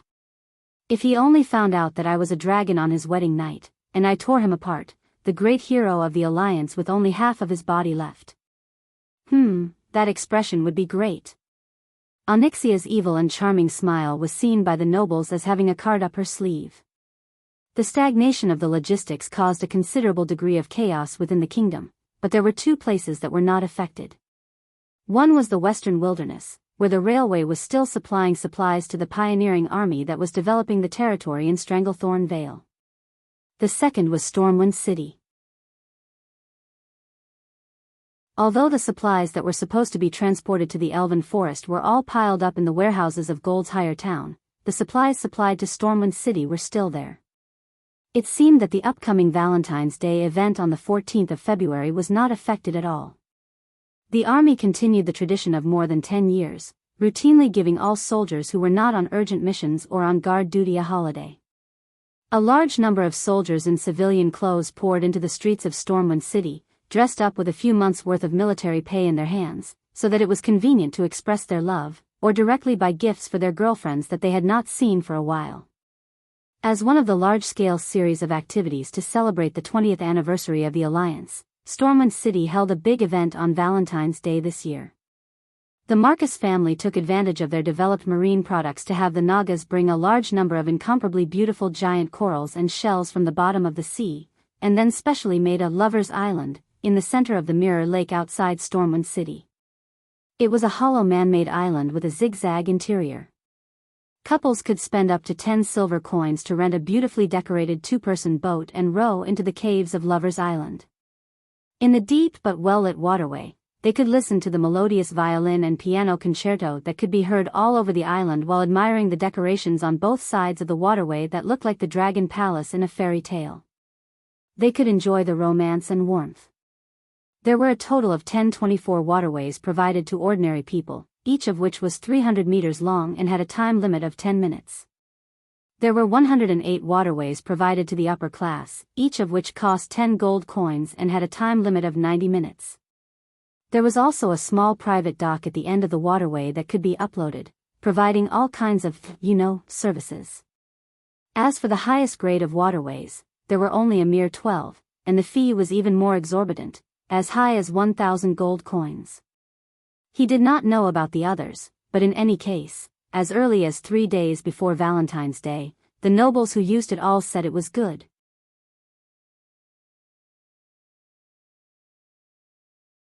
Chapter 11:14.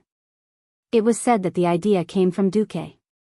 It had to be said that Duque's new invention was deeply loved by the nobles. If it wasn't for Duque wanting to deprive them of their power, Duque would have continued to be the most loved person among the nobles of Stormwind City. Sigh. Who asked Duque to come from a place with an explosion of information? Not to mention the props seen in the 10 terabytes porn, just the lover boat that Duque made according to the Valentine's Day event in the game had instantly killed the hearts of all the noble girls. It was obviously the simplest sampan, with 2 heart-shaped backrests and red velvet sofa cushions. Then, the bowstrings of the sampan were inlaid with a shiny silver iron sheet similar to silver. The bow and stern of the sampan were elegantly curved, with a heart-shaped pendant hanging from each of them. They were even made of red glass. The whole set only cost around 10 silver coins. Adding the corals and shells in the sea to make a large island, the lowest fee was 10 silver coins. One had to know that apart from labor, everything else was free. Du had an idea. The Valentine's Day event in Stormwind City was open to the commoners, and it could earn at least tens of thousands of gold coins. Moreover, the top waterways were almost fully booked the moment they were released. Except for one, on the night of February 14th, this was a day that caused unlimited damage to single dogs. It was useless to be handsome if he couldn't get a date, he might as well go to the hospital for a vasectomy. Countess Katrana and Risto pretended to be low-key as she arrived at the Mirror Lake. As soon as her carriage arrived at the lake, it caused a commotion. "It's Countess Anne Risto. I heard that she will soon be promoted to a marquess by His Majesty. Ah. She's so beautiful. Oh my God. Who is she going on a date with? Our Stormwind City's rare beauty is finally going to fall? Who is it? Who is it?" However, the person who appeared in front of Countess Anne Risto made the nobles beat their chests and stomp their feet. It was an old butler with braided silver hair, a well-groomed appearance, and a black tuxedo. Everyone recognized him as the Marcus family's butler, Makarov. He, who used to be the head of a small mercenary group, had already served the Marcus family for 20 years. His mercenary temperament had already faded and was replaced by a dignified etiquette that countless veteran aristocrats had no choice but to approve of, as well as a graceful bearing that surpassed many lesser aristocrats. He gently invited the countess down, and slowly led the countess to the side, which was also the largest pier. When the countess' figure disappeared behind the wooden wall outside the dock, countless male nobles' hearts broke. Another peerless beauty was about to fall. No, no. Just as the elders in the family had said, Countess Anne Risto was here to negotiate. On the small dock, Katrana looked at the empty love boat and frowned. There was nothing wrong with this special crystal boat. Under the inlaid silver crystal pieces, the entire boat was like a work of art, appearing extremely beautiful. The swan head and the neck of the ship's bow could easily arouse the maiden heart of any woman. However, the protagonist was not here. Since she was here for a date, she could not bring her staff like she did on other occasions. Today, in her right hand was a folding fan embellished with black velvet. On the surface, Countess Anne Risto was still a powerful radiant moon mage. The countess opened the folding fan, fanned herself, and asked unhappily, "Where is your master? Making a lady wait is not what a gentleman should do." "I'm here." Accompanied by a slight magical wave, Duque's entire body appeared out of nowhere and appeared behind the countess. When he spoke, he inadvertently breathed out hot air, and it just so happened to be on the countess' slender white neck. This terrible touch gave the Black Dragon Princess goosebumps. For a moment, Onyxia wanted to turn around and give someone a deep breath. He. What a surprise. The princess, who still had the appearance of a countess, turned around elegantly, and then revealed a formal, no, a horrifying smile that could be classified as a fake smile. Would Duque, who had seen countless women and played the game of infernal affairs with the twins of Erida, be afraid of this? Would the Black Dragon Princess dare to show her draconic aura now? If it was an ordinary mortal, they would not even dare to move when faced with such an oppressive smile. You want to ask Duque if he dared to move? If he dared to move. Of course he dared to move. What kind of person was Dooku without integrity? He knew that the Black Dragon Princess was in a bad mood, but he still went forward and stretched his claws towards the waist and thighs of the Black Dragon Princess.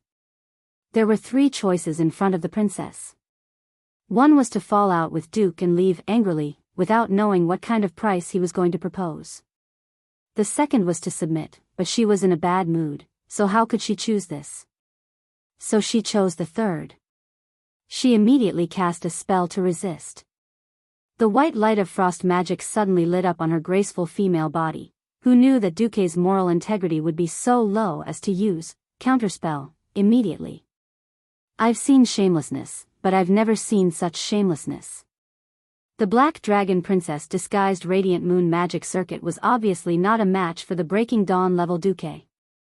Unless she exposed the power of the Black Dragon hidden under the disguise of the magic circuit, she was nothing more than a weak woman who had lost her magic power when all the magic circuits were sealed. And according to his calculations, the breaking dawn level, counterspell, was enough to mess up her magic circuit for 5 minutes. Wait. What are you trying to do? If you mess around, I'm going to scream. Scream all you want. No one will come even if you scream yourself hoarse. Besides, I won't do anything to you. Duque had a mischievous smile on his face as he stretched out his hand. Onyxia felt aggrieved. She didn't want to expose herself, but she also didn't want Duque to have his way. That was impossible. Even if she forcefully lifted her calf and used her fist to hit Duque's head, how could a weak girl like her resist the strength of a grown man? Just like that, Duque carried Onyxia in a standard princess carry, grabbing her by the waist and clasping her thighs. You! Duke Marcus! Put me down! Put me down! Duque ignored the Black Dragon Princess protests and carried her off the boat. Makarov was a mortal after all, and didn't know the Black Dragon Princess' identity. He was only surprised at his master's impatient behavior. Wasn't this almost like forcing himself on her? He knew very well that Duque wasn't that kind of person. What was Duque doing?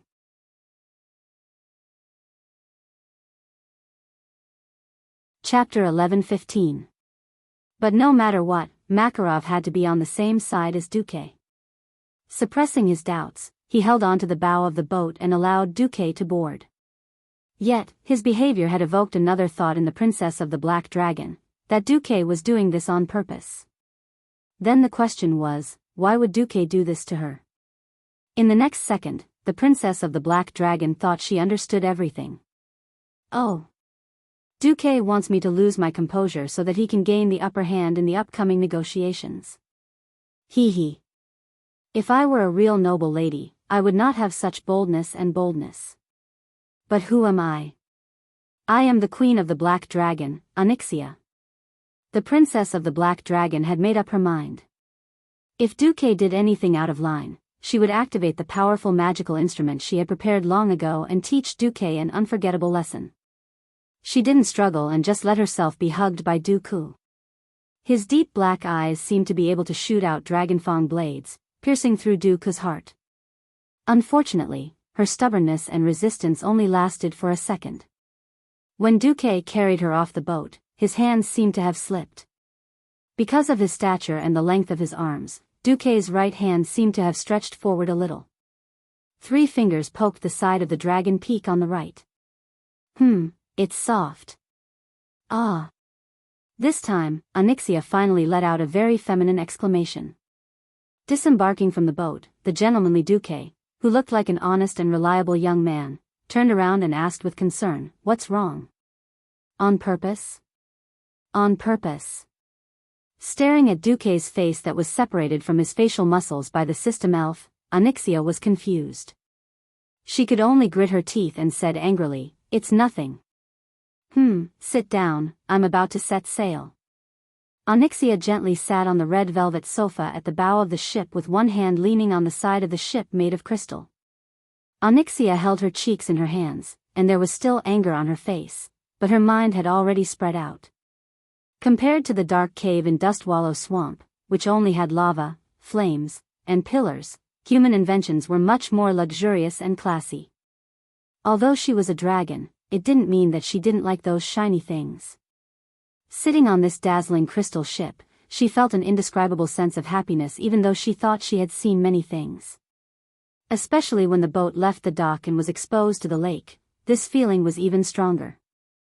The lover's boat for the commoners was wrapped in silver like iron. But without comparison, there would be no Shanghai.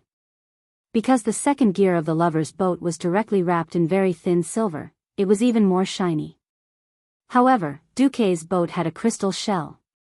Under the moonlight and the fire on the shore, as well as the magic lights on Lover's Island, the visual effect was even more stunning than the descent of the moon goddess. On the surface of the lake, countless envious and hateful gazes were cast over, which made Onyxia's vanity suddenly soar. This feeling is not bad. Oh. All of this was thought up by this very innovative human in front of me. Should I capture this guy in the future, enslave him, and then force him to specially design the decoration of my dragon cave? Of course, Duque didn't know that Onyxia was such a black dragon.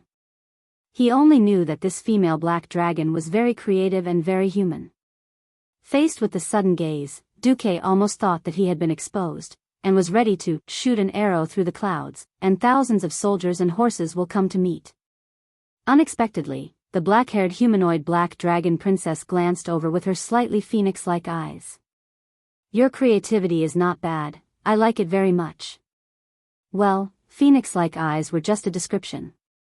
These were clearly dragon eyes, okay. That was domineering as if she wanted to collect all the beauty in the world into her own treasure vault. Faced with the black dragon princess's burning gaze, Duque put down the oars on his hands and bowed slightly. My little invention, if it makes you happy, I'm very honored. The waterway from the dock to Lover's Island was less than 200 meters. Every boat had a number that corresponded to a waterway on the island. The waterway specially prepared for the black dragon princess naturally had a beautiful entrance. The 7-foot-tall red coral was like a huge red fan, standing right above the entrance of the waterway.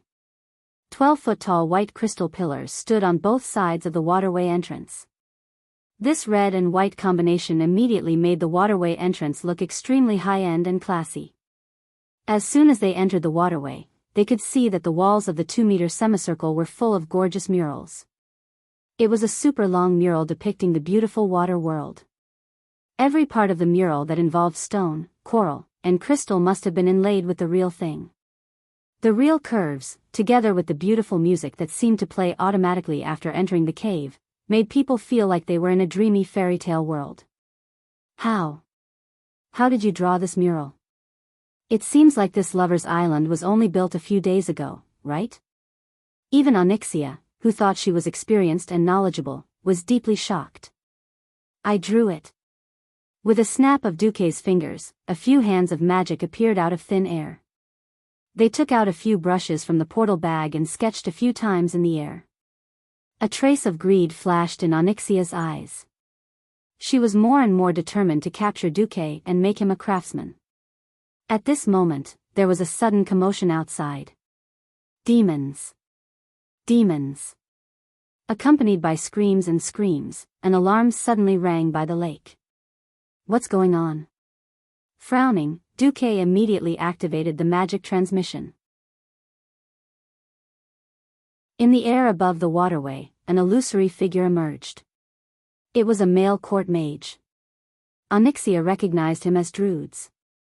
This guy was a conservative on the surface, but in fact, he was a dragonoid mage under her command. As a precaution, she secretly arranged for him to be in charge of the security of Lover's Island today. Sorry, Grand Duke Marcus, a bastard registered warlock, did not inform us in advance and summoned his succubus on Lover's Island. He wanted to have sex with his succubus, and triggered the demonic alarm of the magic circle. Pfft! Onyxia almost spat out. What the hell was this? She knew that warlocks who played with evil powers and enslaved demons had never been well liked by the public. Even if the mages and priests had reconciled with the warlocks during the Dalajan War 5 years ago, it did not mean that warlocks had become popular. It wasn't unusual for a warlock that nobody liked to do something, with his beautiful succubus. But it just had to happen at this time. This was really, Duque was not in a good mood. Teach that guy a lesson according to the rules and then send him away. After checking Lover's Island, appease the people. If you want to continue, continue. If you don't want to, pay twice the fare. Understood. Druids bowed deeply. At the same time, he secretly made a gesture that only Onyxia could understand, safe.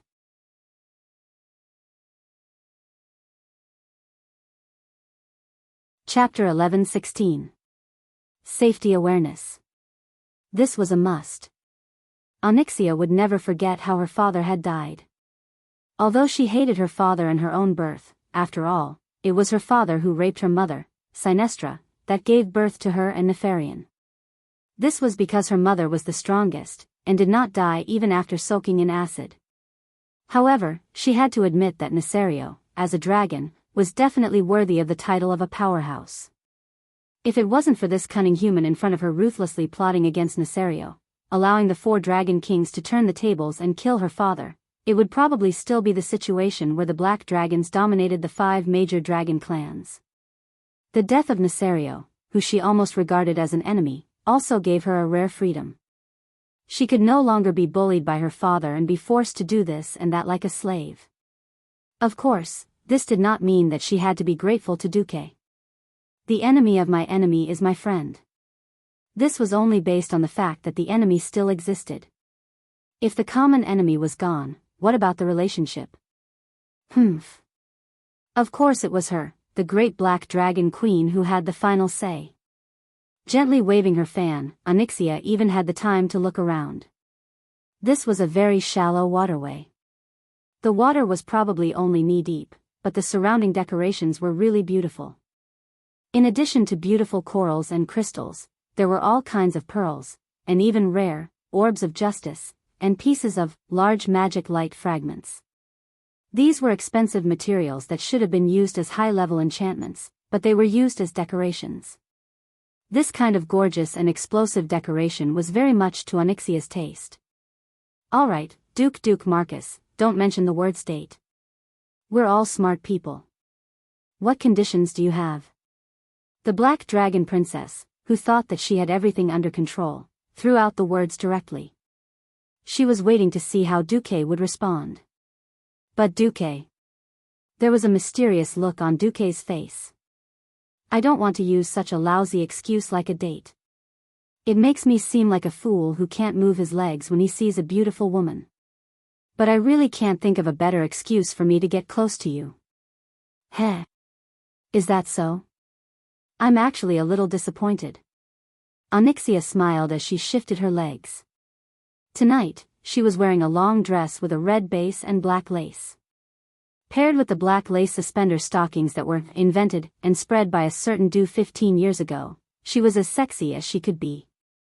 It was hard to tell when she was wearing formal clothes, but Onyxia was obviously the kind of perfect body that showed off her thinness and flesh. When she deliberately leaned against the red chair on the boat and crossed her legs, that absolute territory, that Dragon Valley, really stimulated Duque. Of course, Duque knew that she was deliberately showing off her femininity. Unfortunately, when he thought of her sharp fangs and how she could casually skewer him with just one of her dragon fingers, Duque shuddered. The beauty in front of him suddenly became dull and tasteless to him. All right. What are the conditions? Onyxia was a little disappointed that her great seduction technique didn't seem to be good enough, but it was just a little. The condition is... Do you know what fear is? Suddenly, without any warning, a vivid image appeared in Onyxia's mind. The world was chaotic. She struggled hard to break through this suffocating world. How long did she knock? She forgot. Anyway, when she finally succeeded in breaking the damn eggshell, the scarred black behemoth that appeared in front of her made Onyxia fall into the deepest shock. It was a terrifying exotic beast that was pitch black in color. On its jagged skin layer that resembled a lizard's, there was a pair of pale-colored, metallic horns that alternated between gray and white. On the bat-like black wings supported by bone, almost every key part had a huge, spiky horn, sharp and hard, full of violent beauty. What made her feel even more horrified was that the behemoth in front of her was covered with scars.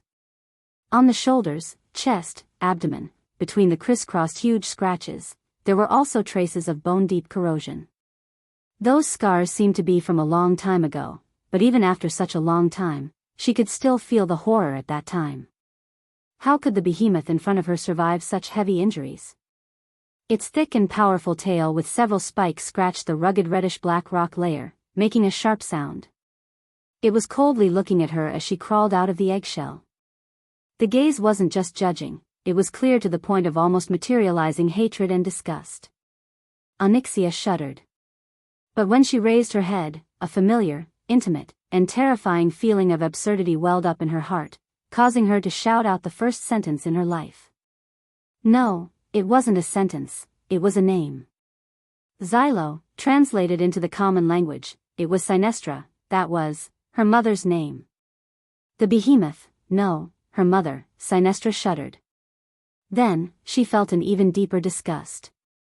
She opened her huge mouth and let out a sulphurous breath, and the disgust in her vertical pupils deepened. Damn it, I only had 2 eggs with that bastard, and they're both true dragons with inheritance. The descendants of 2 colossal dragons were not necessarily true colossal dragons. Only the descendants who inherited their parents' wisdom could grow into dragons like their parents. Many times, there would be all kinds of mutations, such as the eggs hatched being dragon men, half-dragonmen, or even dragon beasts that pure-blooded dragons looked down upon. These inferior creatures were destined to have a low status in the dragon race. But from the sound of it, Sinestra would have preferred to give birth to such scum. Soon, Onyxia understood how her father forced her mother to give birth to her and her brother. It was a tragic childhood, a past that she couldn't bear to look back on, but why would she think of this now? Suddenly, a sharp pain interrupted her memories. By the time she regained her senses, a glittering divine artifact longsword had already pierced through her chest from behind. She immediately realized who had done it. Duke Marcus. Her deafening roar made the entire Lovers' Island tremble. The sound waves were so astonishing that even the people far away at the edge of the mirror lake could clearly hear it. The conservative nobles were dumbfounded. That's Countess Anristo's voice. How could it be so terrifying? Yes. Terrifying. Angry. Violent. With endless murderous intent. Onyxia finally realized that she had fallen into a trap. Just like how Duque saw through her father's transformation spell, he saw through her now. The next moment, more than 100 portals suddenly opened around Lover's Island, and more than 10 powerful auras appeared.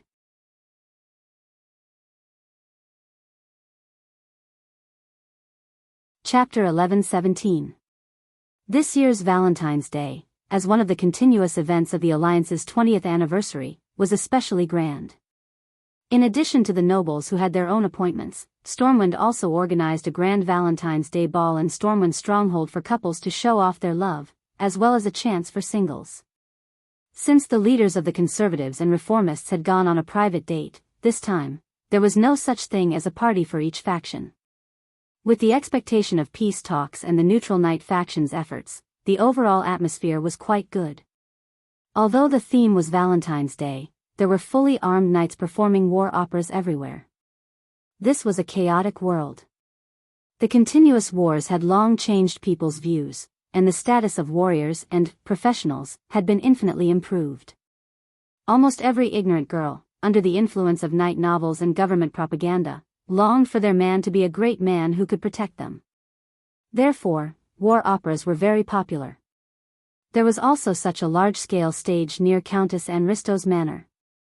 It was about the warriors of Stormwind bravely fighting against the evil Nagas who had been brainwashed by the Burning Legion in Ashara. Of course, the Nagas were played by male Nagas belonging to Stormwind. In Stormwind Stronghold, when the atmosphere was at its peak, Bolvar suddenly stood on the high platform, and under the spotlight of the magic lamps, clapped his hands, and asked everyone to be silent. Now, please allow me to put on a Valentine's Day special for everyone. Valentine's Day special? Even Bolvar, who was always serious, was enlightened. The nobles were very curious. In the next second, an uproar rose among the crowd of nobles. Because in the huge magic mirror that was 10 meters by 10 meters, it was Duque and Countess Katrana who were rowing the boat. Ha! Is Duke for Dragon going to show us a live show? Some of the nobles burst into laughter. When everyone saw the beautiful countess adjusting her legs and almost revealing her absolute domain, the atmosphere of the scene instantly reached its peak. No one knew what Bolivar was doing with this live broadcast, but everyone's gossipy hearts were burning fiercely. Could it be that after signing the peace treaty, the two sides would immediately get married because of a political deal? Some young nobles even began to whistle. In the next moment, the scene changed. Duque suddenly said, "Do you know what fear is?" In the ballroom of Storm Fortress, every noble felt that something was wrong. No one knew what Duque did to Countess Katrana. They only felt that the countess' face was blank for a very short period of time, not even half a second. In the next scene, Duque flashed behind the countess and pierced her beautiful chest with a slender golden sword. Ah! The noblewomen screamed. What is that bastard Duque doing? The male nobles roared. Not to mention the conservatives, even the knights clenched their fists and glared at Bolvar. In every eye was the same question, the same angry reproach. What do you mean, Bolivar? At a time like this, you want us to watch a despicable murder and a political coup? Past. This was definitely going overboard. Only the most despicable of nobles would resort to such underhanded methods as murder. Damn it. We were wrong about Duke Marcus. What great hero of the alliance. He was a despicable person through and through. After losing in a political battle, he did not even dare to rebel. Instead, he used such a despicable method to murder his political enemy, and a beautiful woman at that? Duque, originally, an angry storm was gathering, and if it were to accumulate for a few more seconds, an angry volcano would erupt in the ballroom of Storm Fortress. But at this moment, the scene suddenly changed. Countess Katrana and Risto, who was incomparably beautiful in the eyes of countless people, actually began to transform in the next moment. That beautiful face suddenly turned into a terrifying black lizard's face that was full of horny bumps. That pair of beautiful, smooth arms that always maintained a graceful arc suddenly turned into giant claws that were terrifyingly strong. Behind that seductive backless dress, a pair of huge bat wings that seemed to be able to burst open a cave had appeared out of nowhere. Duke Marcus, that was the roar of an injured giant beast. That was also the roar of the countess, who was perfect in their eyes. This was not only heard from the magic mirror, but also from the side of the mirror lake, which was at least 5 to 6 kilometers away from here. It was the same voice. Not only them, but the entire Stormwind city heard this extremely terrifying roar. Bolvar had already put on half of his armor, and his servant beside him was helping him put on his pauldrons. He slammed a heavy two-handed sword into the ground and shouted, "Everyone, listen up. Onyxia, the princess of the Black Dragon, has disguised herself as Countess Katrana and Risto and infiltrated the kingdom with the intention of subverting Stormwind, and even the entire alliance. The great regent Duke Marcus has led various strong men to besiege her. All subjects loyal to Stormwind, loyal to His Majesty Rin, listen up, immediately arrest all of the Countess conspirators. Kill all of Countess and Risto's guards and servants. They are all dragon men." Wah! Screams, slaps, and the clanging of weapons could be heard. This was no longer the peaceful era of 20 years ago. Even if it was a large ball, at least the swords of the knights would be placed on the sword rack at the edge of the ball. With Bolvar's command, even the knights who had not received the slightest news immediately turned around and rushed to the sword rack to retrieve their weapons. On the other side, realizing that the matter had been exposed, more than 10 people disguised as low-level nobles began to attack. They suddenly turned back into tall dragon men and half-dragons, and with a wave of their claws, they indeed killed many of the nobles around them. Unfortunately, most of them were conservative people. Seeing the nobles who had been chatting with them moments ago turn into dragon men, and even cut their companions into pieces, the nobles could not help but scream. Ah, ah, ah, ah. All the doors of the ballrooms suddenly opened, and a few elite squads led by holy knights rushed in from all directions, charging towards the few dragon men. A moment ago, it was a warm and romantic ballroom, and the next moment, it had become a slaughterhouse. After taking care of a giant dragon man that was at least 4 meters tall, Bolvar finally understood Duque's good intentions. A mere dozen or so dragon men had already caused chaos in Fort Storm. If Onyxia, who was in charge, was still here, Fort Storm would probably have to be rebuilt again, and who knew how many people would die.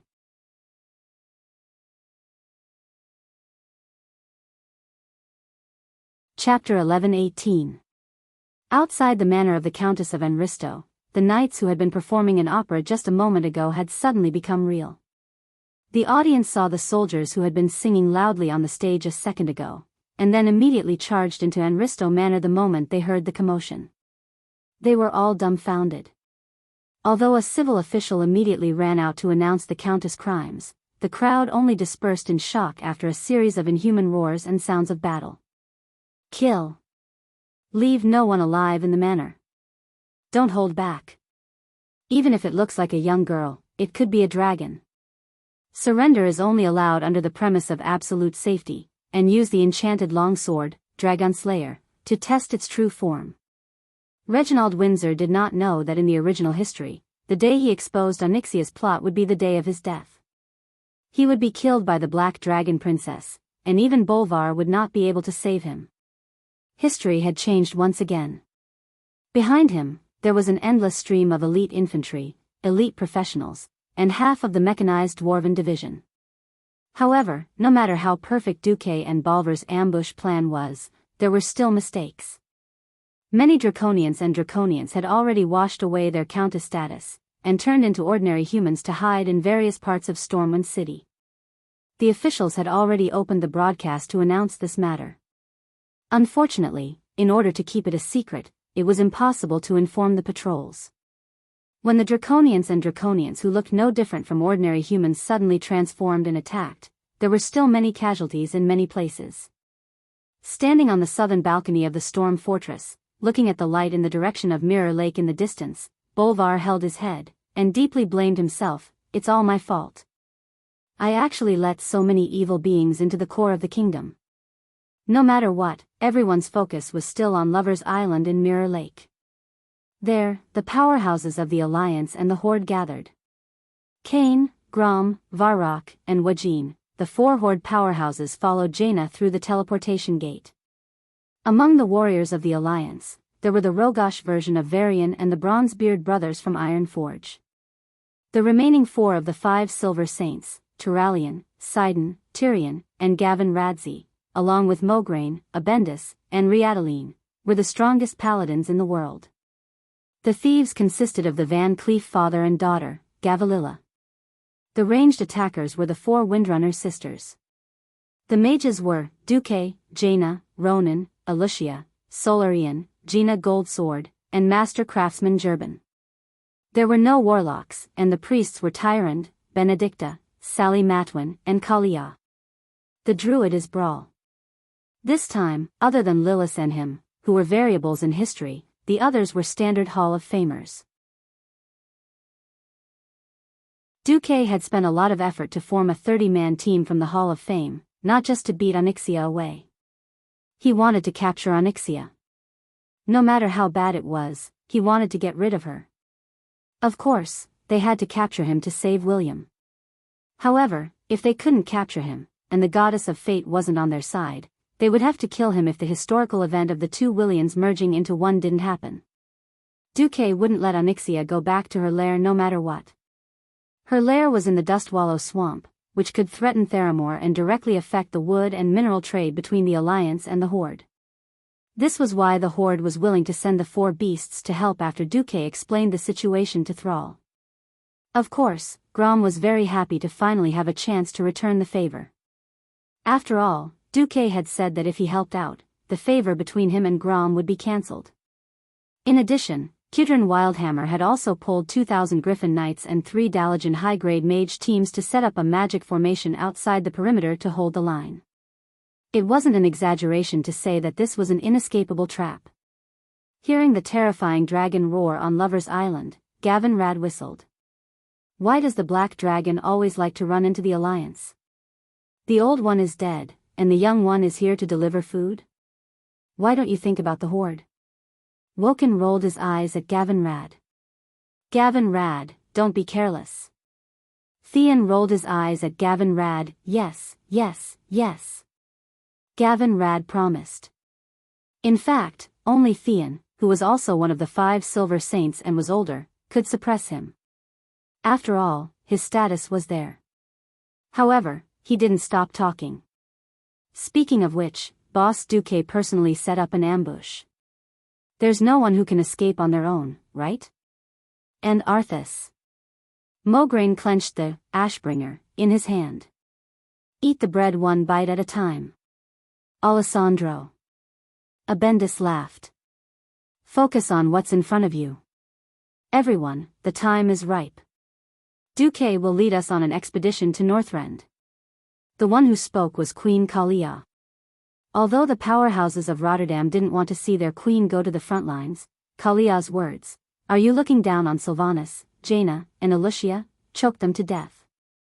They all knew about the relationship between their queen and Duque. They could only lament that the women of the Duque family were all arrogant and leading them astray. Speaking of which, Kalia wasn't weak. Just based on the power of holy light, she was definitely at the level of a regional bishop. They could only let her participate in the battle. At this time, under the spells of the mages on the periphery, the not-too-big mirror lake began to freeze. Relying on the spiked shoes that had been prepared in advance, every powerhouse could easily stand on the ice. Duque's figure appeared. "I've injured her, but it's not enough. Everyone, prepare for the second stage." As soon as Duque's voice fell, an even more furious roar of the giant dragon sounded. A ball of flames that seemed to have come from a fiery purgatory suddenly spewed out from every channel. Even though the powerhouses had already maintained a safe distance, they were still a little speechless. The artificial outer shell of Lover's Island exploded under the dragon's breath, but there were no splashes of debris. Instead, all the crystals and corals that were blown into the air showed a strange stagnation. "Ha!" Duque waved his hands, and his entire body shone with arcane light. He and Ronan cast a spell together, clearing away the stagnant debris in the air, revealing the true appearance of the things hidden in the outer shell of Lover's Island. They were 108 huge crystal prisms that had long been polished to an incomparably sharp level. Each of them was as tall as a two-story building, and was enough to be the pillars of a house. However, at this moment, they were more like giant bolts that had been shot out by lightning. On their sharp tips, they emitted a frightening enchantment light. That was a special enchantment that had not appeared in history, taken apart from the famous Floor's dragon slaying technique outline. It was dragon slaying.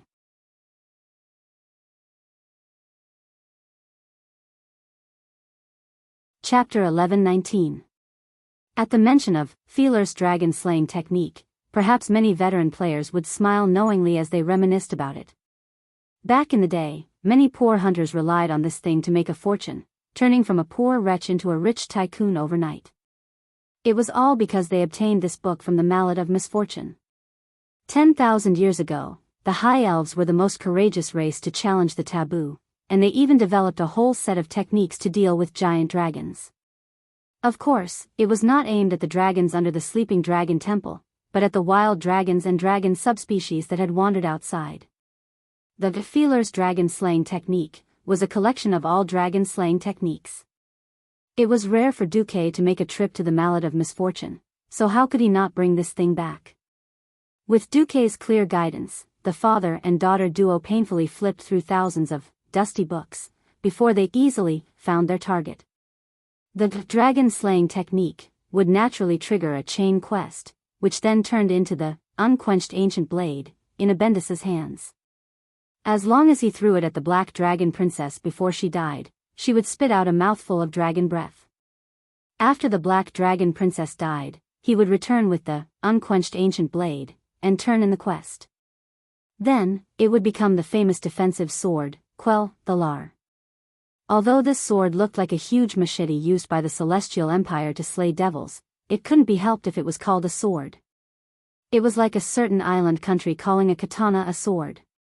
Ignoring the fact that this dragon-slaying sword could only be used to show off, Duque's biggest discovery was an enchantment formula that had never been discovered by players: dragon slaying. Similar to Demon Slayer, this kind of enchantment specifically targeted dragons could increase the damage of weapons against dragons by 10% to 20%. So, as long as it was used well, even an ordinary weapon could become a killing machine. A moment ago, Onyxia could not sense any danger. Of course, this was because Duque had not completed the enchantment. Just as the plan was revealed, Duque not only stabbed the Black Dragon Princess in the back with his godly sword, but also enchanted the crystal pillars with Magician's Hand. Enchantment was a superb technique that used magical materials to add special effects to all kinds of equipment. However, with the help of the system elves that could use magical power to the last 10 decimal places, Duque didn't even need to do it himself. He could instantly turn those seemingly harmless enchantment materials into enchantments that specifically targeted the dragon race. After blowing up most of Lover's Island, the sharp crystal prism fell with a loud crash. Roar! Following Onyxia's furious roar, a strange magical shield appeared above her huge black figure at lightning speed. Bang bang bang. That's right. Unexpectedly, the magic shield blocked more than 80% of the prisms, but there were still nearly 30 prisms that shot towards Onyxia. The Black Dragon Princess was frightened out of her wits. The dragon wings flapped, the dragon claws and the dragon tail swept, and the 5 prisms still pierced through her body after she used all her skills. Roar! It was an angry roar. It was also the cry of a trapped beast.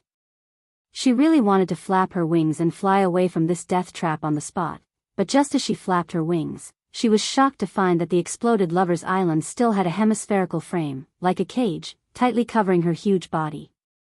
This is... The glistening yellow pupils suddenly focused on the man. Duque stood against the wind and smiled. A gift from the Dragon's Sleep Temple, do you like it? Onyxia's huge black dragon body was trembling. Another trap. A trap that was even tighter than the one that killed her father, Nesario. From the failure of the political struggle, to the excuse of a date to lure her out of Stormwind City, and finally to the so-called Lover's Island, it was all a trap. She didn't expect that she would be trapped by such a chain of tricks and become a trapped beast in a cage. Do you think such a toy can trap me? Onyxia angrily snorted at Duque with her sulfur-smelling breath. Unfortunately, it was too far away, and it was more like some kind of demonstration. If no one interferes, you might be able to break free. Duque curled his lips. What if there was a group of powerhouses interfering?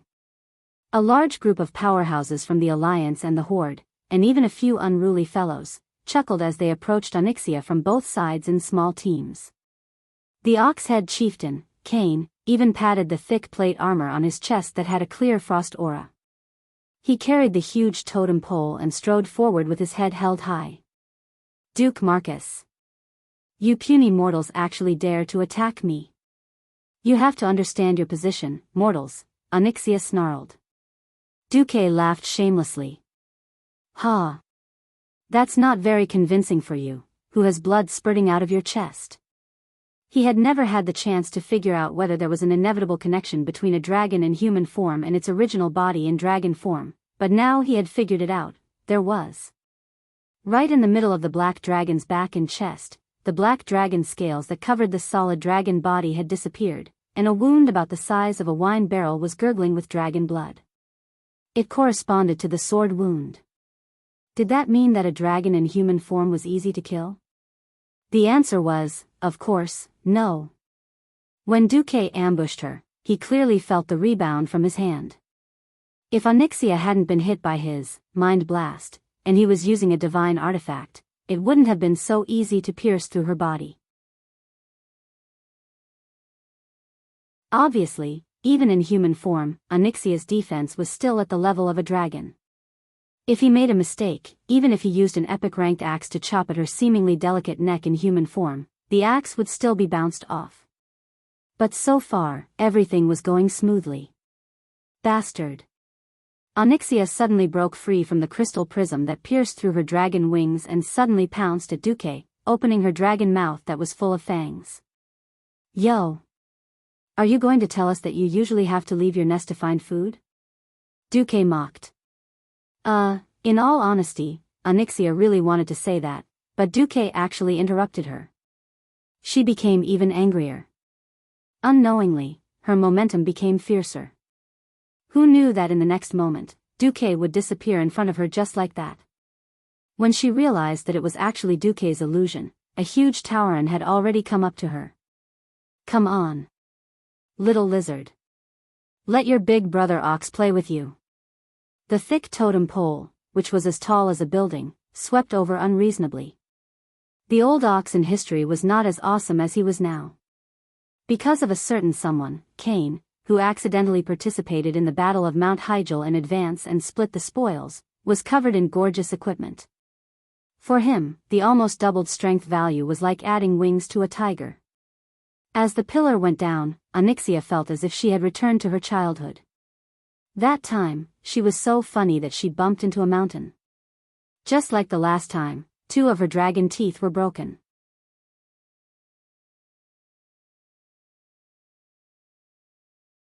Chapter 11:20. Pain. Pain. Pain. There was nothing but pain. The pain that came from all over her body made Onyxia feel as if her brain was going to melt from the pain. How long had it been since she experienced such pain? It seemed like she had never felt such pain since she came of age, other than from her father. Today, there was finally a mortal name added to the list of people she hated, Duke Marcus. She was obviously very angry, angry at being tricked, angry at being fooled, angry at being provoked. All of the anger accumulated together, making her angry like an erupting volcano. But when 2 of her teeth were smashed by a pillar, she suddenly became a little more clear-headed. She felt that a little dwarf would be sent flying with a single slap, but when she slapped with her claws, it was as if she had slapped a pile of hard thorium ore. A guy emitting golden light was actually able to use a blazing hot divine sword to block her sweeping dragon tail. Who was he? Who was he? It was a kind of daze where even her thoughts were sluggish.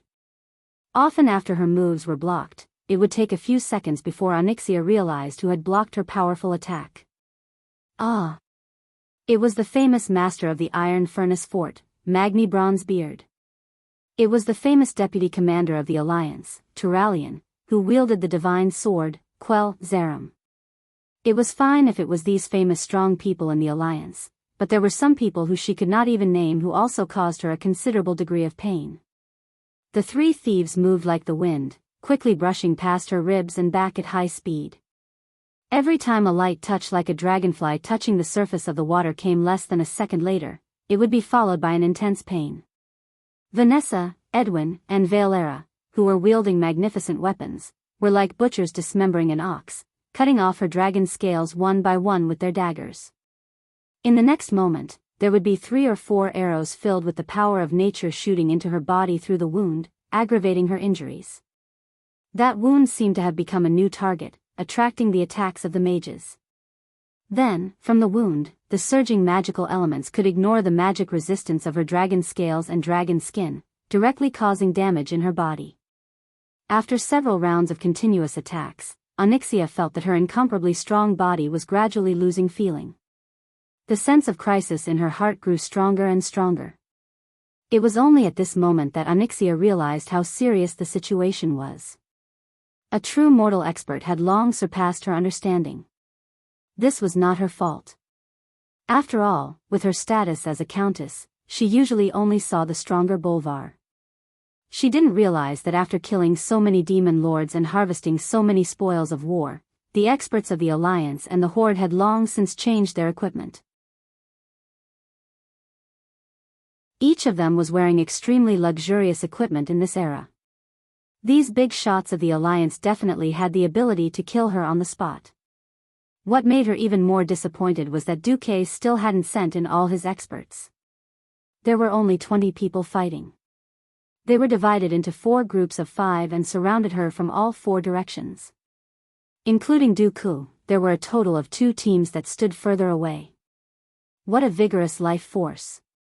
Mograine, who was in charge of support and had yet to step forward, exclaimed. Duque pursed his lips. Isn't that so? I took the opportunity to stab her in the chest, but only took away 20% of her life force. Dragons are indeed a combat race specially created by the Titans of creation. In Duque's vision, the battle had only started for slightly more than a minute, and the system indicated that Onyxia's life force was only left with 67%. William, who was now Lagash, came over with the 2 one-handed swords that Jaina had given him. Lord Marcus, when do I go up? Duque looked at the berserk version of William, who still had partial memory loss. When she flies into the sky, it'll be your turn. Duque turned to everyone and shouted, be careful of her, deep breath, in the sky. On the other side, Onyxia was stunned when she heard this. Deep breath? Am I using my full dragon breath? How does he know that I want to fly into the sky to take care of them? Is Duque really omniscient and prophetic like the rumors say? Onyxia suddenly felt a chill in her heart. If that's really the case, what's the point of fighting? The next moment, she changed her mind. She was indignant. Really indignant. She had planned for so long and almost destroyed Stormwind from the inside, but Duque's return ruined her plan. Even if she was facing the strongest forces of the Alliance and the Horde. Onyxia gritted her teeth in pain and suddenly flapped her wings, allowing the unique magic of the dragon race to be infused into her back and wings.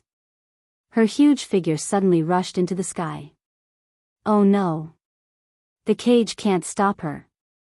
Brawl Bearskin exclaimed subconsciously. However, in the next moment, he was shocked to find that the powerful figures around him did not react. Even the frivolous Gavin Rad was in the mood to whistle, as if he was waiting to watch a show. Watch a show? Watch what show? The Black Dragon Princess is about to escape. On the other side, after the Black Dragon Princess crashed into the hemispherical magic formation of Lover's Island, she roared, "Repent! Mortals, I will burn you to ashes in the sky." She thought that she would see the mortal heroes panicking. After all, what followed next was her ultimate move. But, the powerful figures of the mortals still did not react. They scattered on the ground in twos and threes, looking up at her emotionlessly. Humph. Stupid people. They don't know how terrifying I am. Onyxia was furious. Then, she puffed up her chest and took a deep breath. Oh no. Isn't this the deep breath that Duque mentioned? Valilla was a little shocked. Master Marcus also said that the first, deep breath, doesn't have to be dodged. Vanessa waved the pair of high-tier epic-grade daggers that Valilla was extremely envious of. But, just as Brawl, Valilla, and William were panicking, Duque shouted in his heart, "Debt collector beats people." Duque immediately received a response. Everyone knew why there was no need to dodge the first time. An angry but majestic female voice suddenly came from the sky. Duque. You bastard, didn't I say that I'm busy? Onyxia's dragon face suddenly turned deathly pale. It was not just her. Everyone could tell who the female voice was. It was the Red Dragon Queen, Alexstrasza. Duque spread his hands. But Onyxia can fly. We can't do anything about it. Humph. Give me half a ton of Häagen-Dazs, later, 50 kilograms. Forget it if you don't want it. Duque shamelessly bargained with the Red Dragon Queen in front of the Black Dragon Princess. In the next second, without even bargaining, a translucent red claw the size of half a football field suddenly appeared in the sky above Onyxia's back. Deep breath? F***CKU. The poor Black Dragon Princess was slapped back to the ground by the claw.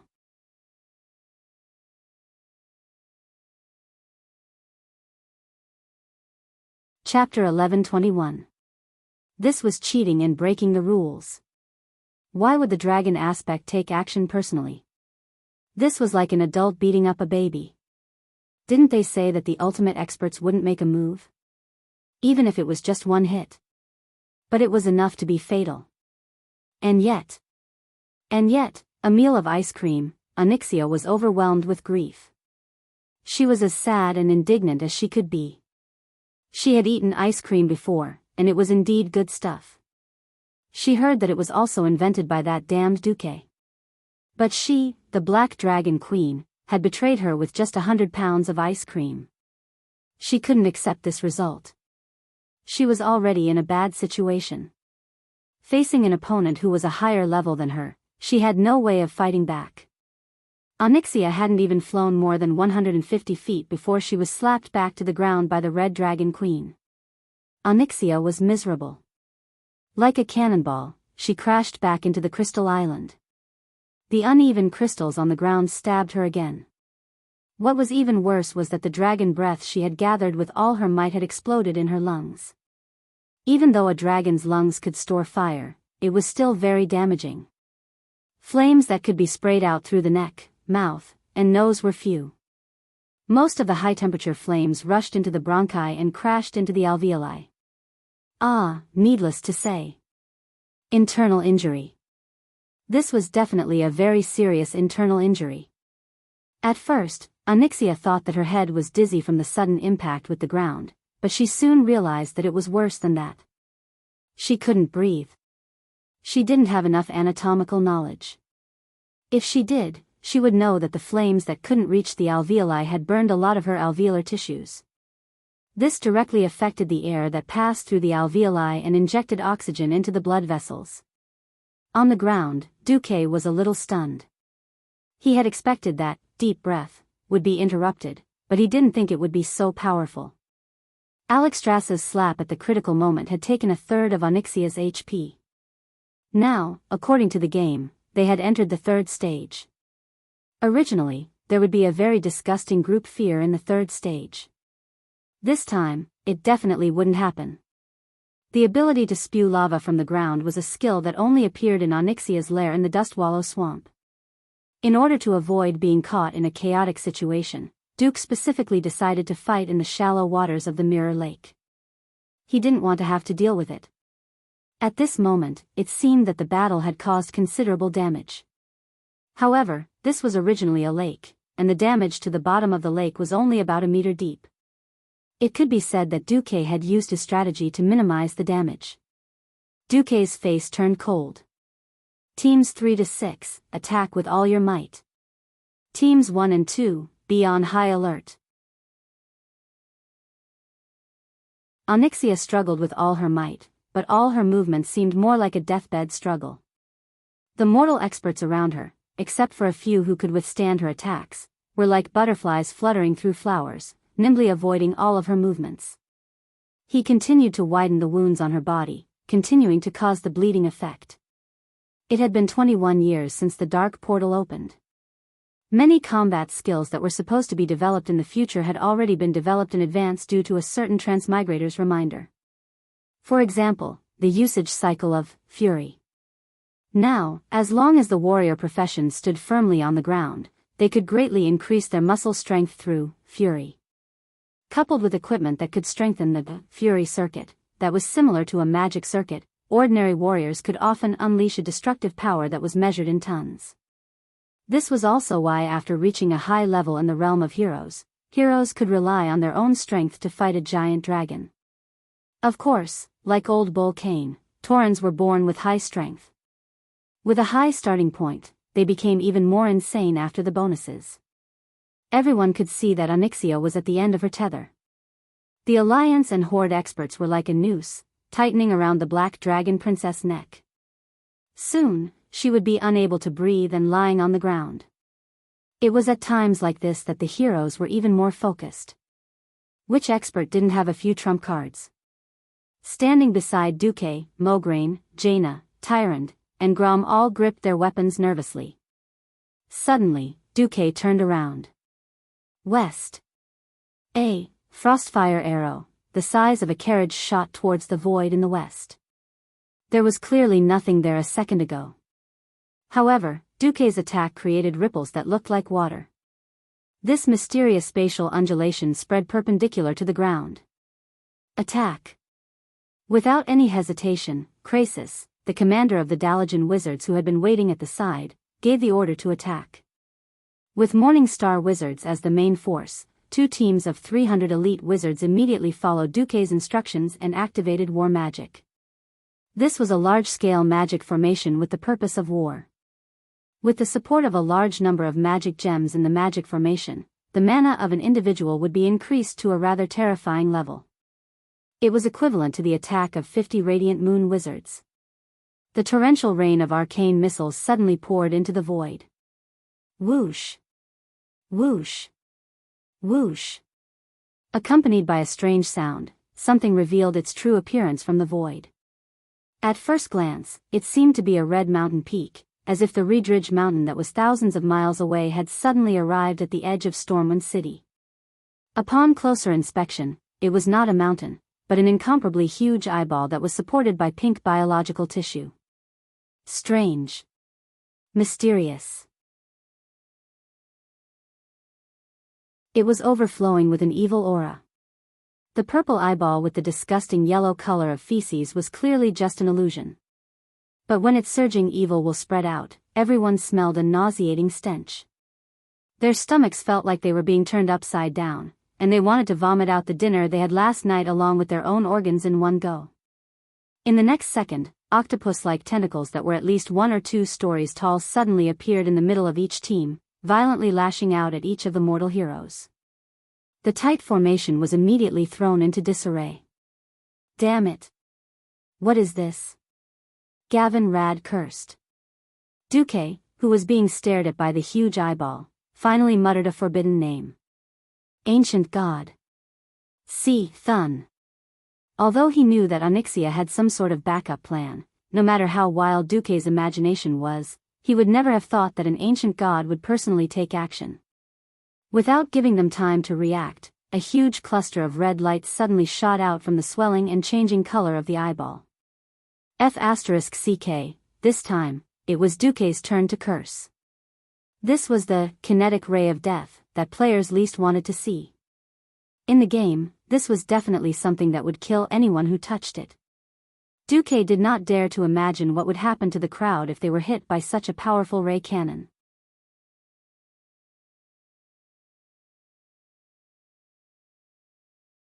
Chapter 11:22. Ajax. Duque shouted. The magic circuit in his body spun 100 times faster than usual. The accumulated magic in his body, the magic drawn from the elemental plane, gathered in the void. This was a so-called magic that a transmigrator had secretly learned from another world. At the Breaking Dawn level, many magic only differed in the way energy was molded. Everyone could see that just as the red ray of light shot from the gigantic eyeball was about to hit the area around Onyxia, a gorgeous hexagonal ice crystal shield appeared diagonally in front of the crowd, blocking the red ray of light. 1, 2, 3, 4, 5, 6, 7. A total of 7 layers of magic light shields blocked the attack at a 45-degree angle.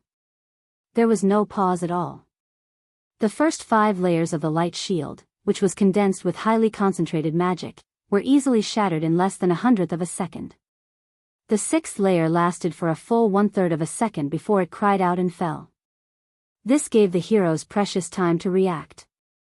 The knights were invincible, the mages used ice, and the thieves raised the shadow cloak that could resist magic attacks. The other professions could only pray for the best. The most crucial 7th layer had a special texture that was different from the previous layers. It was very bright, and it felt like a mirror. This layer of magic shield had done its job. In the end, most of the attacks from the mysterious giant monster were reflected. From the path it came from to the angle, there was a very obvious angle. The red light that was refracted beautifully dispersed into countless light beams that were as thick as a human's leg, splashing into the lush elven forest. Rumble, countless trees were instantly turned into charcoal. Even the West Spring stronghold, which was 3 kilometers away, was hit. The top of the 50-meter-tall white stronghold was directly cut off by a third by the largest red light beam.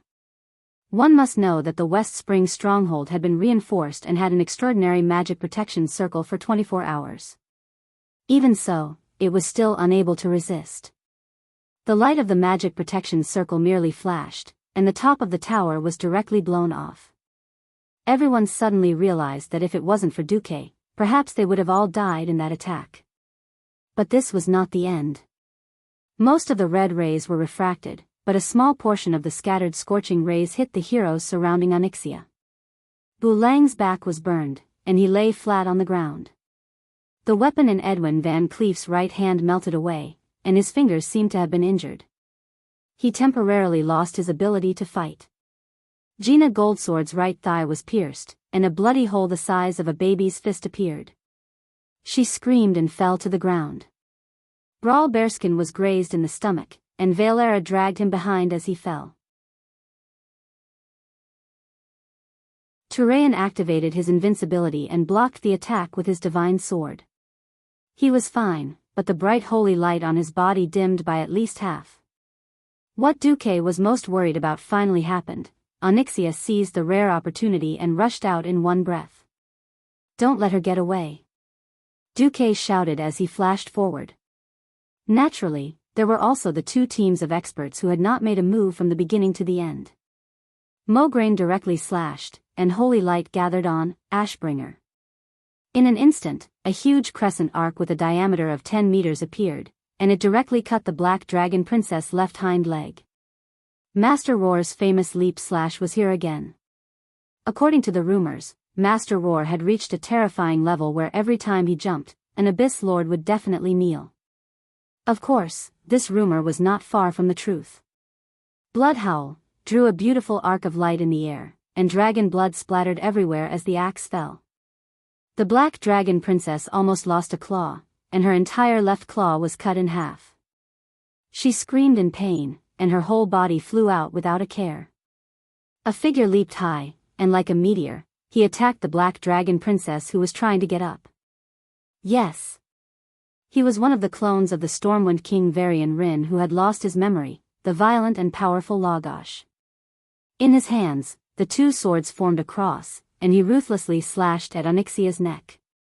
That is. Elucia was a little stunned. I gave it to him.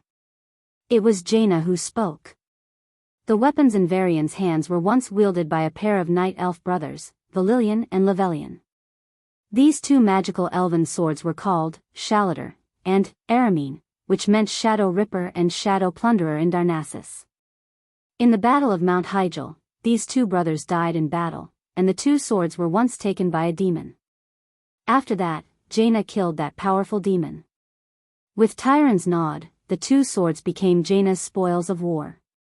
When Varian rushed to Theramore, Jaina gave the two swords to Varian as a gift to his childhood friend. Now, the two swords shone brilliantly in Varian's hands. The incomparably accurate slash directly cut a huge cross on Onyxia's back and neck. That was a slash that even broke a small part of the bone. If she wasn't a real demigod dragon, she would have been decapitated by now. Roar, another scream. Onyxia couldn't hold it in anymore. She finally couldn't help but use her last life-saving move. Wah! A shrill sound wave suddenly spread for a few kilometers around Mirror Lake. This wasn't an ordinary sound wave attack. This was a sound wave attack that contained the power of another ancient god, Enzos. This was almost a replica of Zotha's attempt to save Nesario back then. Although it was much weaker, the target was no longer the four dragon kings, but mortals. The shrill sound passed through all defenses, ignored armor, holy light, and elemental power, and directly entered the minds of the heroes. Pft, pft, pft. The heads of the mortals who were slightly closer, whether they were mages or ordinary knights, exploded like watermelons. This kind of soul explosion directly hit their minds. Even people with strong wills like Theon and Sidan couldn't help but cover their heads and kneel on the ground in pain. Even Duque, who had the strongest mental defense, was shocked to find that 6 out of the 7 mental defense barriers he had set up in advance had been broken, and the last barrier was also on the verge of collapse, shaking like waves. Onyxia finally flew, not just by relying on her tattered wings, but also the dragon language magic that had the ability to float.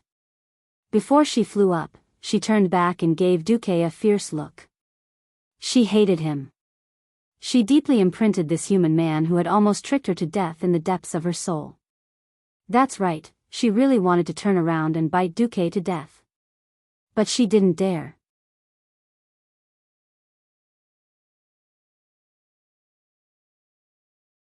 Chapter 11:23. She realized that Duque was not affected as much as she thought. Looking at his reaction, he would probably return to normal in a few seconds. Perhaps she could bite Duque to death, but that would ruin her last chance to escape.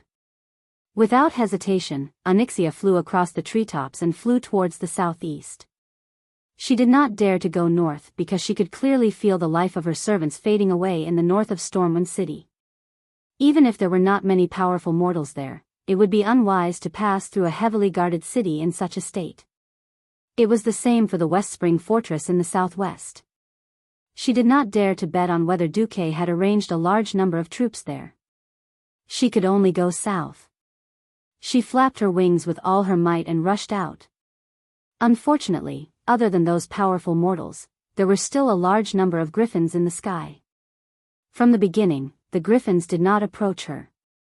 When Kudrin realized that Onyxia was still trying to escape, more than 500 griffins began to surround her from all directions, and Soth. "Help me," Onyxia screamed in the draconic language. The mysterious ancient god replied faintly, "This is the last time, little one. If you still do not have the ability to escape, I will give up on my investment in you." In the next second, the griffins that filled the sky suddenly lost control. As if they saw the most terrifying thing, they ignored the calls of their masters, the dwarven knights, and flapped their wings and fled in all directions. "No! No! Come back, Scarlet! Come back!" Kudrin painfully realized that even his griffin king had lost control. Taking advantage of this last chance, Onyxia finally rushed out of the encirclement.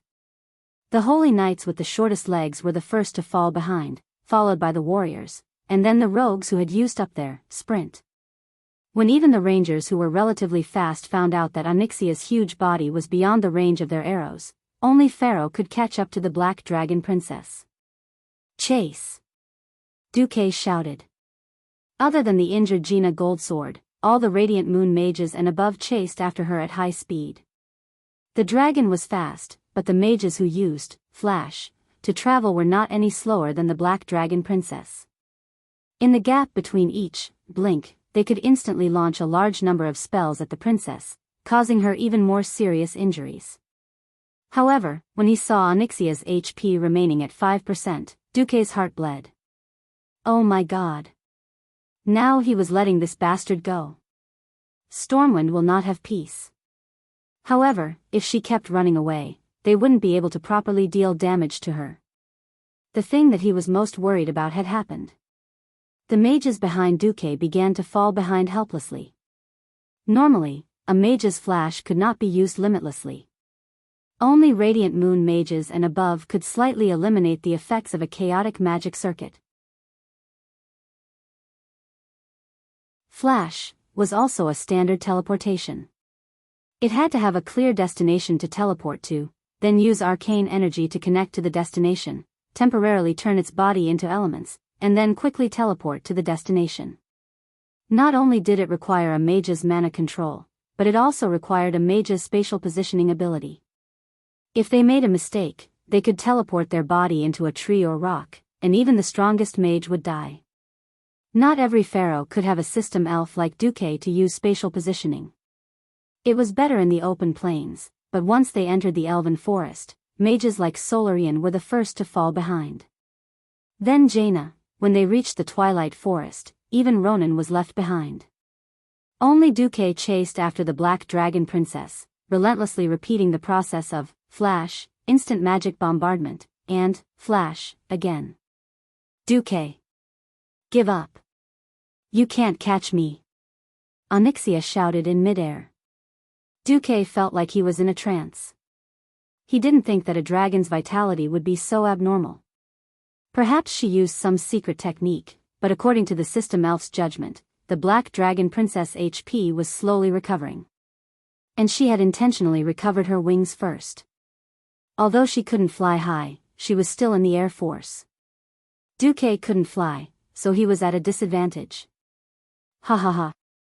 You can't catch me. I'll escape, and then I'll keep raiding your territory. I'll burn your beloved subjects, your beloved women to ashes." Duque didn't say a word and shot a dozen frostfire arrows.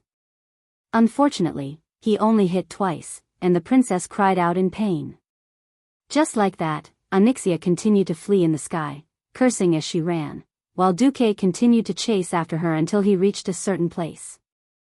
Suddenly, Duque stopped and stopped using Flash. The furious Black Dragon Princess was no longer in a hurry to escape. Although she was covered in wounds and couldn't hold on much longer, the ecstasy of escaping made her so excited that she couldn't control herself. "Ha ha ha. Can't play anymore? Can't fight anymore? Or are you finally going to give up? Duke Marcus, I told you, you can't catch me. Just you wait, I'll soon recover from my injuries, and then I'll launch the most horrifying and tragic revenge on you and your damn country, Duque was silent for a full 3 seconds before he suddenly raised his head 45 degrees. He had a mocking smile on his lips. Ha ha ha. Ha ha ha. The shrill laughter pierced her heart like a sharp arrow, causing her heart to hurt even more. A dragon's heart was huge and powerful. Duque's sneak attack directly pierced through one of her ventricles. If she wasn't a dragon that had stepped into the demigod realm, she would have died a long time ago. She hated it. So, Duque's laughter deeply provoked her. What are you laughing at? Nothing. I'm laughing at your ignorance and stupidity. What dash? The princess roared angrily. I've always dreamed of luring you here. Although I always thought that I wouldn't have the chance, who knew that you would come here yourself? Onyxia suddenly had a bad premonition. She suddenly turned her head. Although there was a mountain separating her from the place where the energy was converging, she could still clearly feel that there was a ridiculously huge amount of magic power gathering not far away from her. Little female dragon, when you go to hell, if anyone asks how you died, don't forget to tell them, you died of stupidity. This is already the territory of Karazhan. The blood drained from Onyxia's dragon face. Careless. She was really careless. She didn't dare to run to Stormwind City in the north, and she also avoided the West Spring stronghold in the southwest. In the end, in her panic, she was unintentionally chased by Duque from the northwest, so she subconsciously ran southeast. In the end, she ran headfirst into the range of the scariest wizard tower in the world, and it was even Duque's wizard tower. There was a path to heaven, but you didn't take it. Instead, you barged into hell. Die, Onyxia.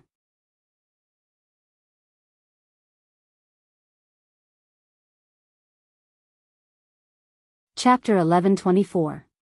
The dark night was suddenly split open by a strong flash of light. A bolt of lightning as thick as a river descended from the sky and gathered at the top of the wizard tower that reached into the clouds. Then, it shot out again, traversing 1,600 meters of empty space, exploding the peak of a small mountain, and finally blasted Onyxia, who was hovering in mid-air without any deviation. Ah! The black dragon princess scream was so King melodious. It was clearly a scream, but Duque's bones softened when he heard it. There was no reason. It was for the indescribable thrill of a first kill. This was not a boss in the game that could only hide in dungeons for players to attack or be attacked. This was a powerful existence in the realm of demigods. Although Onyxia could only be considered the weakest in the realm of demigods, she was too famous. Back in the days, many high-difficulty dungeons relied on the time-limited bonus brought by the Black Dragon Princess's head. And how many players farmed her for countless days and nights for the sake of that, Onyxia's reigns, to ride on a smaller version of the Black Dragon Princess as a mount. Sigh. Tears welled up just thinking about it. There was no other way now. Letting the dragon return to the mountains was 1,000,000 times scarier than letting the tiger return to the mountains. He could only kill her. Duque stared at the sky, watching the Black Dragon Princess's huge body fall from the sky and land on the ground. This was already near the Mistmantle Manor near the Twilight Forest's night town. When the Black Dragon Princess fell diagonally, she crashed into an abandoned wooden house. The walls and pillars of the wooden house were completely torn apart after a sharp crash. The bricks and wooden boards, dust and pillars all broke, and then exploded, turning into dust and debris that splattered outwards. In an instant, half of the manor had become ruins, and smoke and dust filled the air. Duque rushed over at high speed, and something unexpected happened. When he approached with his magic shield and ice barrier activated, he suddenly heard what should have been a long-lost murmur. This sound passed through his eardrums and echoed directly in Duque's spirit sea. Do you have a girlfriend? When are you getting married? When are you going to have kids? Wait. This is the murmur of the ancient gods. Didn't that bastard Enzos claim to have given up on saving Onyxia? Before Duque could react, the whispers suddenly changed. Hee. It really is you. Although I don't know how you transmigrated 10,000 years ago, do you think that the little trick you played with me 10,000 years ago will still be effective 10,000 years later? This was clearly Enzo's voice. The declaration made by this voice gave Duque a very bad feeling. Not good. Not good. Not good, that's right. The imaginary mental barrier I created with the system 10,000 years ago resisted Nzothes' whispers. How could someone like Nzos not do anything for 10,000 years? Nothing improved. As if confirming Duque's ominous premonition, in the next moment, Duque's spiritual sea was suddenly injured. In the illusory spiritual world, an enormous pillar that seemed to be able to pierce through the heavens and the earth crashed into it. Then, he ignored all the order and rules that Duque had constructed in his spiritual world and directly messed up everything. It was more violent than an earthquake. More shocking than a tsunami. More despairing than the collapse of the sky. Not only Duque's spiritual world, even the system elf crashed in that instant. In the real world, Duque felt as if he was struck by lightning. His whole body was rooted to the ground. Not to mention using magic, he couldn't even move his pinky. At this moment, a violent whirlwind suddenly swept up in the dust. A giant black beast used its remaining claw and leg to struggle and pounced over. It opened its terrifying scarlet mouth full of crisscrossed fangs at Duque. The world suddenly became silent. Everything was light and fluttering. Duque, who came back to his senses, saw the world in front of him turn black and white, and finally came to a realization. F***ck. I'm dead. I'm actually dead. This doesn't make sense. This is impossible. If there's no reason for this, it would be strange. Duque realized that he had died for a long time. It had been so long that he almost forgot that he could still die. The horrifying pain of his body being torn apart still lingered on his soul. Duque suddenly shivered. It couldn't be helped. Being torn apart by an enraged black dragon was definitely not a pleasant experience. This made Duque think of his first death in the elven forest 20 years ago. Damn, wasn't the one who killed him a wild boar named Prince? Now that he had transmigrated 20 years ago, he was given a princess. This was really, the sudden sound of the system notification sounded. Duque was really surprised and happy.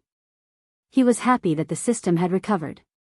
He was surprised that the system notification said, "Warning. Warning. Host, your body is being destroyed at a high speed. The will of the evil god Nzoth is eroding your body and the remnant soul on it. Your soul energy and human nature are decreasing at a rate of 3% per second. Do you want to resurrect?" Nonsense. Of course resurrect. Duque couldn't make it to the corpse in time. In the time it took to run to the corpse, he lost even more moral integrity. A moment ago in the abandoned manor, the Black Dragon Princess was laughing maniacally as she tore Duque's corpse. Blood, intestines, pieces of minced meat, and Duque's head that had died with a grievance. Ha ha ha. You're dead. Dead. Let you plot against me? Let you ambush me? Let you destroy the plan that I spent so much time on? Let you gather so many strong people to injure me all over? Ha ha ha ha. What is retribution? This is retribution. Justice will eventually be defeated by evil. Just as Onyxia was venting her anger to her heart's content, a sudden change occurred. All of Duque's body parts, broken limbs, and even blood disappeared in an instant. They turned into streams of light and gathered behind her. Onyxia felt as if a giant had grabbed her long dragon neck. Her maniacal laughter stopped abruptly. She twisted her neck that was like a rusty machine and slowly turned her head. An energy giant that was as tall as a 5-story building was standing behind her. She could tell at a glance that the core of the energy giant was Duke Marcus, who should have been killed and dismembered by her just now.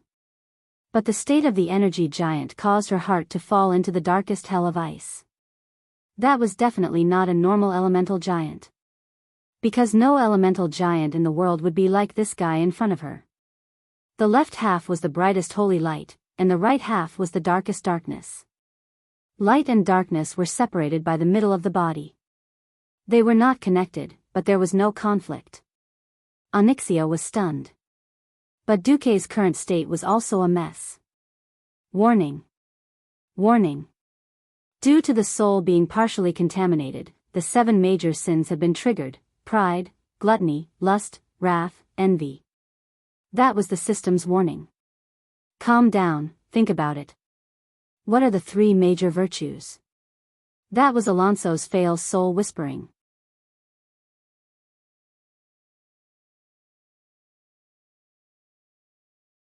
Chapter 11:25. At this moment, the chaos in Stormwind City had subsided. Most of the conservative nobles had been arrested. What was even more unexpected was that Elun had descended upon them. Tyron stood at the top of Stormwind Fortress and summoned Elun's power. The goddess' gigantic shadow floated in the Valentine's Day sky, healing the injured citizens with her gentle moonlight. No, even many people who were thought to be dead were forcibly pulled back from the edge of hell by the goddess's unparalleled divine arts. In an instant, the name of Elun rose to fame in this country that was previously dominated by the Church of Holy Light. They did not receive news from Duque, but Ronan, who had returned dejectedly, came instead. "Where's Duque?" Jaina and the rest hurriedly surrounded him. "I don't know. I couldn't catch up to them when we neared the Twilight Forest." Actually, it was not Ronan's fault. Other than the most developed areas along the railway, most of the forest was still uninhabited. For example, the abandoned manor in Mistermantle might seem close to the night town on the map. In reality, it was 30 kilometers away in a straight line. In a place as dark as the Twilight Forest, the night watchman of the night town would need at least 5 to 6 hours to rush over. In the manor, only Onyxia and Duque were left. No, it should be said that there was also a terrible will of the ancient god. "Impossible. You're already dead," Zothas will said with certainty. At the same time, it launched another attack on Duque's mind. "Ha! Is that so?" Duque smiled, but it was a very strange smile. On the left side of his face that was shrouded in darkness, there was a sinister smile on the left corner of his mouth. On the right side that was filled with light, the smile made one feel as if they were bathed in a spring breeze. One smile, 2 different interpretations. Even Onyxia, a dragon who had lived for so long, felt a chill in her heart when she saw this kind of oddity. Enzos launched his attack. He didn't expect that he would be able to smash into Duke's spiritual sea like a battering ram the last time in a domineering manner. This time, it wouldn't work. The huge spiritual attack was like a muddy pond, and did not cause any ripples. "Stupid dragon. Run. I was relying on you to launch an attack on his soul. As long as you don't die, I can find a chance to deal with this brat." After Mystic instructed the Black Dragon Princess, Enzos shouted, "You must have a weakness." At this moment, Duque's mind was in chaos. However, the words, "humanity reduced by 40%, on his retina deeply stimulated Duque's nerves. He was very angry, and wanted to vent the depression in his heart. Unknowingly, he had already made a counterattack. "Ha! So you like to use whispers to hypnotize people into psychosis? Great. Come on, hurt each other. Let's see who becomes mentally ill first." Faced with Enzos' mental message, Duque immediately replied back. "Ah, what is this?" Enzos exclaimed. In theory, these things should be memories and soul fragments. When they were transmitted back to Enzos through the mental channel, Enzos was dumbfounded. In this world, there was definitely no one who had seen what a cartoon was, and no one who had seen what a happy goat and big wolf was, or what a tragic villain was, or what a weakling was. Enzo suddenly realized that while he was trying to disturb Duque, he was also being disturbed. He suddenly turned into a big gray wolf, and every time he wanted to catch sheep to eat, there would be a tragedy. No. This is not me. He turned into a monster, and was killed by the galactic fleet. No. This is not me either. However, when a memory hidden in the deepest part of his heart was dug out, Enzos finally realized that the other party was also using inhuman methods to crazily collect all of his memories, and then quickly condense an illusion that was more realistic and more in line with his memories. Enzo saw his past. It was the ancient era, when the Titans descended. They used unparalleled power to destroy everything of their ancient gods. Their people, their territory, their bodies, and then cruelly suppressed them. Enzos tried to resist, but was suppressed again and again. The pain of the past kept resurfacing. What kind of power is this? Not only that, the list of evil god believers buried in the shallow layer of his consciousness was ruthlessly dug out. One by one, the names leaked out. No. This can't be a human's method. Enzos was really shocked this time. He was scared. He was really scared. He cut off all connections with Onyxia as if he was avoiding the plague, and even destroyed all the secret methods he had hidden in the Black Dragon Princess soul. This was because he was afraid that Duque would follow his soul imprint and track his true location. A few seconds later, when Enzo's power retreated from Onyxia's body like a tide, the Black Dragon Princess was in trouble.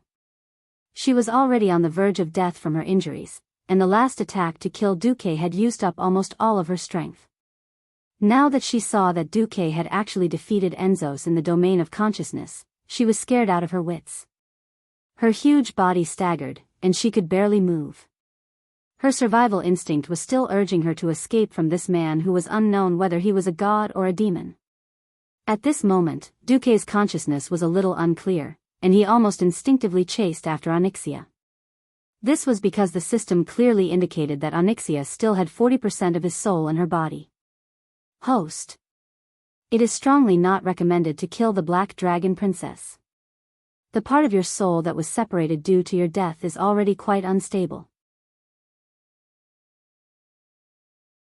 Once Onyxia, who is the carrier, dies, there is a high chance that the part of your soul will dissipate along with her soul. What the heck? I can't kill her. What else can I do? I strongly recommend activating taming mode. Activate it. Do it the fastest way. I'll leave it to you. Duque didn't feel good, and a large amount of negative emotions interfered with his brain. Once the 7 sins were activated, they wouldn't stop until they were vented. Even with Alun's blessing, he couldn't withstand it. Duque tried his best to maintain his consciousness, but he couldn't do it. His body seemed to be doing something that had nothing to do with him. No. Don't come over. Onyxia screamed, but she didn't manage to take 2 steps before the giant of light and darkness pounced on her, pressing her head with one hand and choking her neck with the other. Its huge mouth bit on the wound that Varian had slashed on her neck, and it sucked her blood crazily. The premonition of death suddenly came crashing down on her head. She no longer had the strength to break free. At this moment, she made a decision that she didn't know if it was smart or stupid. She actually used the last of her strength to transform into a human form. But this time, she was pressed down again as she staggered to escape.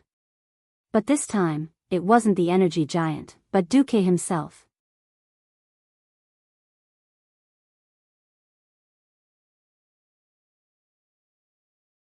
Chapter 11:26. Before death, many things would flash through his mind like a flashing lantern. Onyxia really regretted it. After her father, Nesario, knelt down, she even specially improved the dragon race's ultimate transformation spell. At the risk of being discovered, she could give herself a stronger defense in her human form. So what? She was still discovered, and her chest was still pierced by a sword. Transforming into a dragon was still tolerable, but transforming back into a human form made her entire body hurt. However, she no longer had any stamina or magic power, so she could only maintain the lowest physiological consumption in her human form. She only had one last trump card left. She struggled and tried to get rid of Duque's big hand while screaming, "What's left in my body is your soul, right? Let me go, or I'll destroy this part of your soul." What a coincidence. If it's a trump card, I have one too. A sinister smile appeared on one side of Duque's face. The next moment, a deeper sense of weakness spread throughout Onyxia's body. This is the soul of a demon? To be precise, this is 1/5 of the dragon's soul, and it's only for the black dragons. Stupid female dragon, did you only realize now that your power has weakened? As Duque laughed, he tied a necklace made of what could be called the black dragon's soul around the neck of the black dragon princess. Ah! Onyxia let out a scream. That was not a physical pain, but a punishment from the soul that originated from a more fundamental source. She lost the last bit of strength to resist and gasped for breath. Am I going to die? She found that her will had begun to fade. Die? Duque laughed. If it were at the beginning, I might have let you die. Since you've let me die for a long time, this isn't how I'll settle this score. Duque gently caressed the black dragon princess' body with one hand that emitted holy light. Although she was a tenacious black dragon, she only had 1% of her HP left. If she did not receive treatment, she would still die from excessive bleeding. Under the influence of the holy light that was extremely dense, Onyxia could not help but let out a comfortable murmur. She was pleasantly surprised to find that her wounds were healing. Although most of them were superficial wounds, at least she wouldn't die for a while. Haha. Duque was afraid of losing his soul. This was an opportunity. Before she was ready to implement the wonderful idea that she thought she had, the nightmare came again. That was an even more terrifying soul torture. After an unknown amount of time, she finally calmed down. Lying on the dirty black soil, she panted heavily. The sweat on her back was so much that it even diluted the bloodstains on her body. At this moment, Onyxia, who had turned her head, saw that Duque's hands were equally strange. One held light, and the other held darkness. The two opposing forces were calm and tamed in Duque's hands. The black palm pressed down again, and suddenly, an overwhelming pain surged from every corner of her body. It was so painful that she could not breathe, and her brain almost melted from the pain. In the next second, the golden palm caressed her back, and the pain from the invasion of the dark power instantly subsided. It even healed the wounds on her skin. Duke's voice rang out again. He spoke very slowly, even with a gentle and refined tone, but in her ears, it was no different from the death knell of hell. Onyxia. You attempted to overthrow the alliance, plotted against the Stormwind King Varian, and caused so many civilian casualties. Your sins cannot be washed away even with death. Now, I'll give you a chance. Bulsh *T. I am the noble black dragon Queen Onyxia. You can hang my head on the city gates to show off your power. But don't expect me to yield. Give up, I will not yield even if I die 10,000 times. Onyxia scolded. Well said. Then you can die 10,000 times first. Duque's black palm pressed Onyxia's beautiful head into the mud. In the next moment, a dark impact similar to Mind Blast directly hit her spiritual world. She suddenly saw many unimaginable scenes. It was the reflection of her fighting in her lair in Dustwallow Swamp. Who was he? Who were they? Facing 40 strong mortals who were like wolves and tigers, she desperately resisted. She slapped with her claws, bit with her mouth, swept with her tail, and burned with her strongest dragon breath. But she lost. Again and again. She was defeated countless times, and her most precious treasure was stolen. Then, she was skinned, and even her head was hung on the gates of Stormwind City. No, no, no. All of this was fake. The first few times, she could still hypnotize herself. But that feeling was too real. Touch, taste, smell, all 5 senses. Then, day after day, year after year of failure. The frustration and humiliation brought by endless failure accumulated in her heart again and again. Onyxia, who had once thought herself strong, began to lose confidence. She didn't know that this was someone's system genie. It started to render the video of countless players pushing down the Black Dragon Girl, reconstructing it into the most perfect 3D. Almost everyone was made of more than 100,000 facets, looking absolutely no different from the real thing. It even recorded her various movements in her dragon form and made a series of counterattacks and solo kills, giving her a deeper sense of defeat. 10,000 defeats caused the combat strength that she was most proud of to feel worthless. 10,000 mental attacks, but only 3 seconds passed in reality. When the mental attack was over, Onyxia's eyes were blank. Do I still have a future? Yes. Of course. Your future is to put on the reins and become the exclusive mount of Sir Duque. Behind her, Duque laughed sinisterly. I have a deep, deep grudge against you. Don't worry, I will definitely make up for the dreams that I didn't realize before. Not only will I ride you to Stormwind City for a ride, but I will also take you to Dragon Slumber Temple for a stroll. For some reason, Onyxia felt that this wasn't the real Duque. Some kind of dark power was affecting Duque, but she just had to bump into the muzzle of the gun. Hearing Duque declare that he wanted her to be his mount and let him ride her around the world in shame, not only showing off in front of mortals, but also becoming a laughing stock in front of her own dragon race.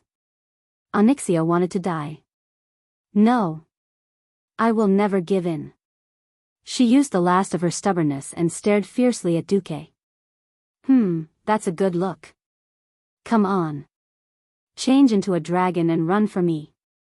What, you don't want to? Fine, I can run in human form too. After saying that, Duque actually started to search. What can be used as a rein? I got it. This. It was a rubber ball with several holes in it and 2 ribbons tied to both sides of the ball.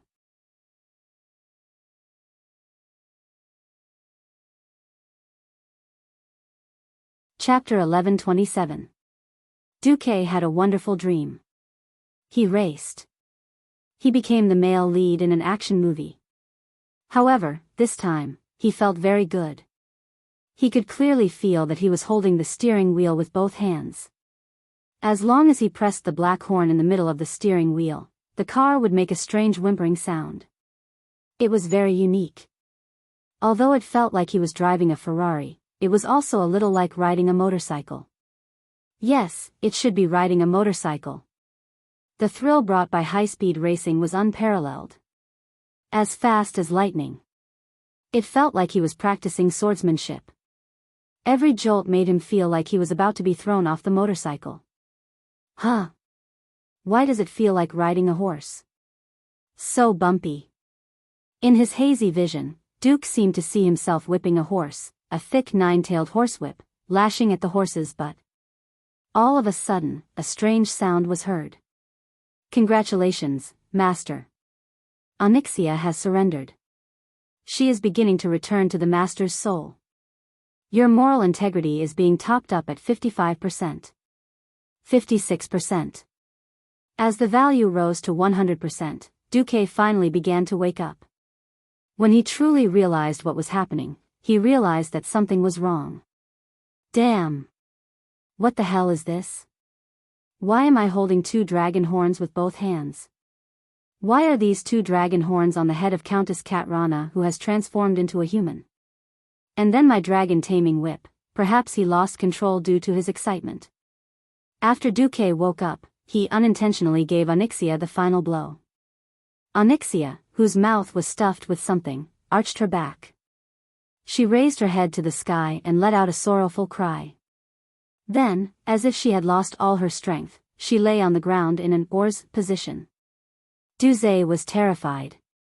He loosened his grip and the dragon horns slipped from his hand. At this time, Duque finally realized what he had done. Damn. I tamed a dragon. Sensitive to the changes in the dragon taming whip, Onyxia's eyes were filled with tears. She revealed a begging look that made Duque feel incredulous. Duque pulled her up and hurriedly removed the restraining tool from her mouth. Onyxia opened her mouth and said, Master. I give up. Don't torture me anymore. I'll be obedient in the future. Things seem to have become a little complicated. Duque was dumbfounded. Logically speaking, since Onyxia had done so many bad things, she should have been killed 10,000 times. 10,000 times was not wrong. But now, their relationship seemed to be subtly different. More importantly, the Black Dragon Princess's humiliating declaration caused her soul to change. In the spirit world's vision, Duque could clearly see that there was a rein in his right hand. This wasn't an ordinary rein. It was a soul rein made from Onyxia's soul. This was similar to how Sardras made the demon lords hand over part of their souls and store them in the twisted nether. He wasn't boasting. Right now, as long as Duque willed it, he could make Onyxia suffer a fate worse than death. System notification. Congratulations, host, you have obtained the legendary item, True Onyxia's Reins. That's right. Not those miniaturized copies of Onyxia that were only for players to fool around with. This was the real Black Dragon Princess's reins. Duque couldn't help but laugh out loud, ha ha ha ha. Ha ha ha ha ha, I'll let you farm it 100 times and it won't drop. Who asked you to be reserved? Who asked you to call me black? Now, I don't want those knockoffs, I have the real thing. That was resentment. Just like the undead horse that couldn't drop Rivendell countless times. Before Duque transmigrated, he couldn't get the Black Dragon Princess's reins no matter what. Once he did, a gay bastard called Recruit and you teamed up to steal his dragon. This resentment of the Black Hand even triggered the envy of the 7 deadly sins. Now that Duque's thoughts were clear, he felt refreshed. He felt refreshed, but Onyxia was in a tragedy. Onyxia shed tears of humiliation when she thought of the miserable life she would have to lead in the future. If it was an ordinary threat, she would definitely rather die than comply. However, it turned out that there was an existence even more terrifying than ghosts and gods, Duque. On one side was extreme pain and torture, and on the other side was the most gentle and comfortable holy light. Duque was simply the perfect combination of an angel and a devil. This kind of devastation was far greater than what her father had done to her mother. She remembered asking her mother, since you're so afraid of father, why did you give birth to me and Nefarian? Sinestra replied, a weak dragon that can't beat me down is not qualified to be my spouse. Although I'm reluctant, since Nethario has the ability to bite my neck and press my dragon head to the ground, I have the obligation to give birth to his children. This is the rule of the Black Dragon clan. Onyxia suddenly understood her mother's feelings. Perhaps, this was what it meant to be conquered. However, she, the noble Black Dragon Princess, was pressed down by a human. What the hell was this? Onyxia's mind was in a mess, and she had no idea what to do. In the darkness in the distance, the light of torches began to appear. Duque realized that it should be the night watchman from Night Town. After he became the lord of the eastern part of the Twilight Forest, he had strengthened the organization of the Night Watchmen. Most of the Night Watchmen were veterans who had retired from the first and second battle of the Dark Portal. They were quite skilled. Duque didn't want to trouble them, so he directly projected a phantom and explained the situation to one of the Night Watchmen. Duque looked around and picked up Onyxia, whose clothes had long been torn into strips. He took out a spare mage robe from his storage bag, wrapped it around her, and left. He couldn't go back to Stormwind City immediately. Duque wanted to open a magic transmission to tell Jaina and the others that he was safe, but looking at the trembling Onyxia, Duque suddenly felt a headache. Duque directly opened the portal to Karazhan. As soon as he came out of the portal, Duque saw a petrified ghost mage. Khadgar, alright, Duque had almost forgotten about his existence.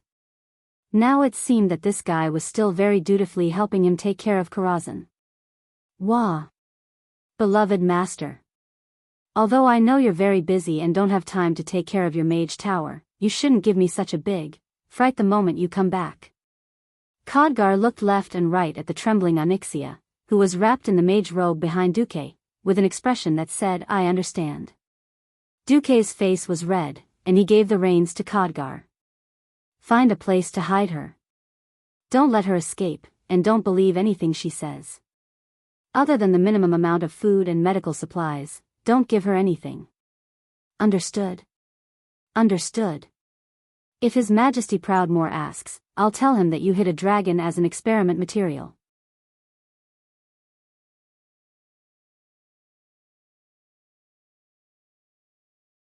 Chapter 1128.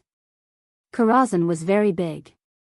Not to mention hiding a person, it would not be a problem to stuff half of the dragon's slumber temple inside. After a few turns, Duque brought Onyxia to the huge astrological hall that should have been where the Nether Dragon was. You stay here. Wait. Without giving the princess of the Black Dragon a chance to argue, Duque stuffed her in and quickly put the most powerful compound seal on the space to prevent her from escaping and to prevent anything from coming into contact with her. Now, Onyxia had finally given in. Submission was a far cry from obedience. Obedience was a far cry from deference, and a far cry from complete loyalty. This wasn't a game, and Duke couldn't see the loyalty. Moreover, the Black Dragon race's talent was in scheming. Duque did not dare to be careless at all. After quickly dealing with Onyxia, Duque finally dared to answer their magic messages. Duque, are you okay? If you're not dead, make a sound, Cervanus shouted nervously. Humph. In front of the magic mirror of the Storm Stronghold, the Alliance and Horde bigwigs who were concerned about Duque were all speechless. What the hell was this? Okay. It is indeed Duque. Jaina shrugged. Duque, I'll deal with you when you come back. Queen Sylvanas was a little mad. In the mirror, Duque looked wronged. You told me to make a sound if I'm not dead. You're in the right. On the surface, she looked angry, but everyone could hear the surprise in her voice. Soon, Duque opened a portal and returned. What's the situation? Did you let her escape? Bolvar was the most nervous and the first to rush up to ask. It was not just him. All the bigwigs in the Storm Stronghold were extremely concerned. Many of them had participated in the siege organized by Duque. Obviously, everyone knew that not every time would have a good ending. For example, the last time they ganged up on Arthes, he was forcibly rescued, leaving behind endless trouble in the future. Duque smiled. Although I suffered a bit at the hands of Enzos, I didn't let you down. With that, Duque swung his arm and threw a sword that looked like a machete to Valera, who was nervously following behind Varian. She subconsciously grabbed the handle of the weapon and was a little confused. Duque had a smile on his face. Viscolo the Bloodletting. It's yours. Valilla examined the sword carefully, her face showing an expression of ecstasy. This was an era where epic equipment had yet to become commonplace. As a slave gladiator, Valera would normally be lucky to possess an excellent weapon. Now that she had obtained a relatively high-tiered epic weapon, it was definitely a pleasant surprise. Seeing his companion's ecstatic expression, William was a little dumbfounded. Valera, I remember that you don't specialize in combat, right? Shut up. From today onwards, I'm a combat thief. Valera's scolding made William a little resentful. It was impossible to buy an exquisite weapon even if one wanted to. In the eyes of a powerhouse who was used to living a poor life, changing his fighting style for a weapon was a very normal thing. Vanessa, who was at the side, patted Valera's shoulder. Do you know the benefits of following my master?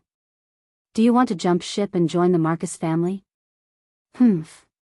Valera quickly hid behind Varian and made a face at Vanessa. Seeing that Duque had begun to divide the spoils as usual, everyone's faces were filled with joy. The space bag, Onyxia's pouch, was distributed, along with Ring of Imprisonment, Death Collar, to the powerhouses who had participated in the Battle of Mount Hyjal. These items were all very valuable. But to the new powerhouses who had just joined for the first time, this was a feast to upgrade their equipment. Bolvar actually wanted to ask about the evil magic at first, but he understood after seeing Duque's expression. Reginald stood beside Bolvar. Although Duque has all kinds of small problems, he has never let us down when it comes to big things, hasn't he? Looking at this old friend who had worked with him for more than 10 years, Bolvar smiled. That's right. Even though one was a direct subordinate of the late King Lang, and the other was a vassal of Duque, they still became good friends just like in history. After dividing the spoils, it was time for the main event. William, Please ask the other one to come out too. Let's meet everyone together and put an end to this conspiracy. Under Duque's command, the other William also came out. The two kings had exactly the same faces, but had completely different auras. Anyone would be shocked. Two kings. How is this possible? Either my eyes are deceiving me, or the world is deceiving me. The nobles and officers discussed among themselves. In front of hundreds of nobles and high-ranking officers of the kingdom, Bolvar announced the cause of Valentine's Day. I'm sorry, this is all the doing of the evil black dragon Onyxia, who disguised herself as the human Countess Katrana. As the Prince Regent, it is my dereliction of duty that I did not notice this. But before I'm held accountable, may I trouble the Regent, Duke Marcus, to cast a spell and restore His Majesty Rin. Duque walked forward and looked at the twin kings. He said seriously, back then, you were hit by a very evil ancient magic. It directly split your souls. To be honest, it is very difficult and very painful to fuse your souls again. If you resist the fusion, there may be irreversible consequences. Have you thought it through? Yes. He is me, and I am him. We are all William, and we are not complete without either one of us. As Rogosh, William had the most decisive personality, and his answer was the most resolute. I'm actually afraid. The timid William's answer made Duque frown. But his next words made Duque and the others feel relieved. But we all have the same love, our Tiffany, our child Andoin. In order not to cause trouble for them, I am willing to give up this lowly self and fuse again. After the timid William finished speaking, the bastard Duque's mind was tainted. All right, one husband turned into two, cough cough. Duque nodded and collected his thoughts. He began to cast a spell. This was the recovery spell that he knocked from Onyxia's hands. Long before she completely surrendered and was willing to become a mount, she had handed over the spell first. If it was a normal Breaking Dawn mage, he would not be able to do it. This was because it involved the repair and recasting of souls.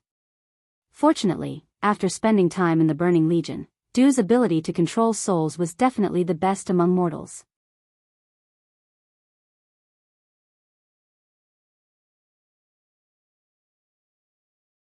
Chapter 1129.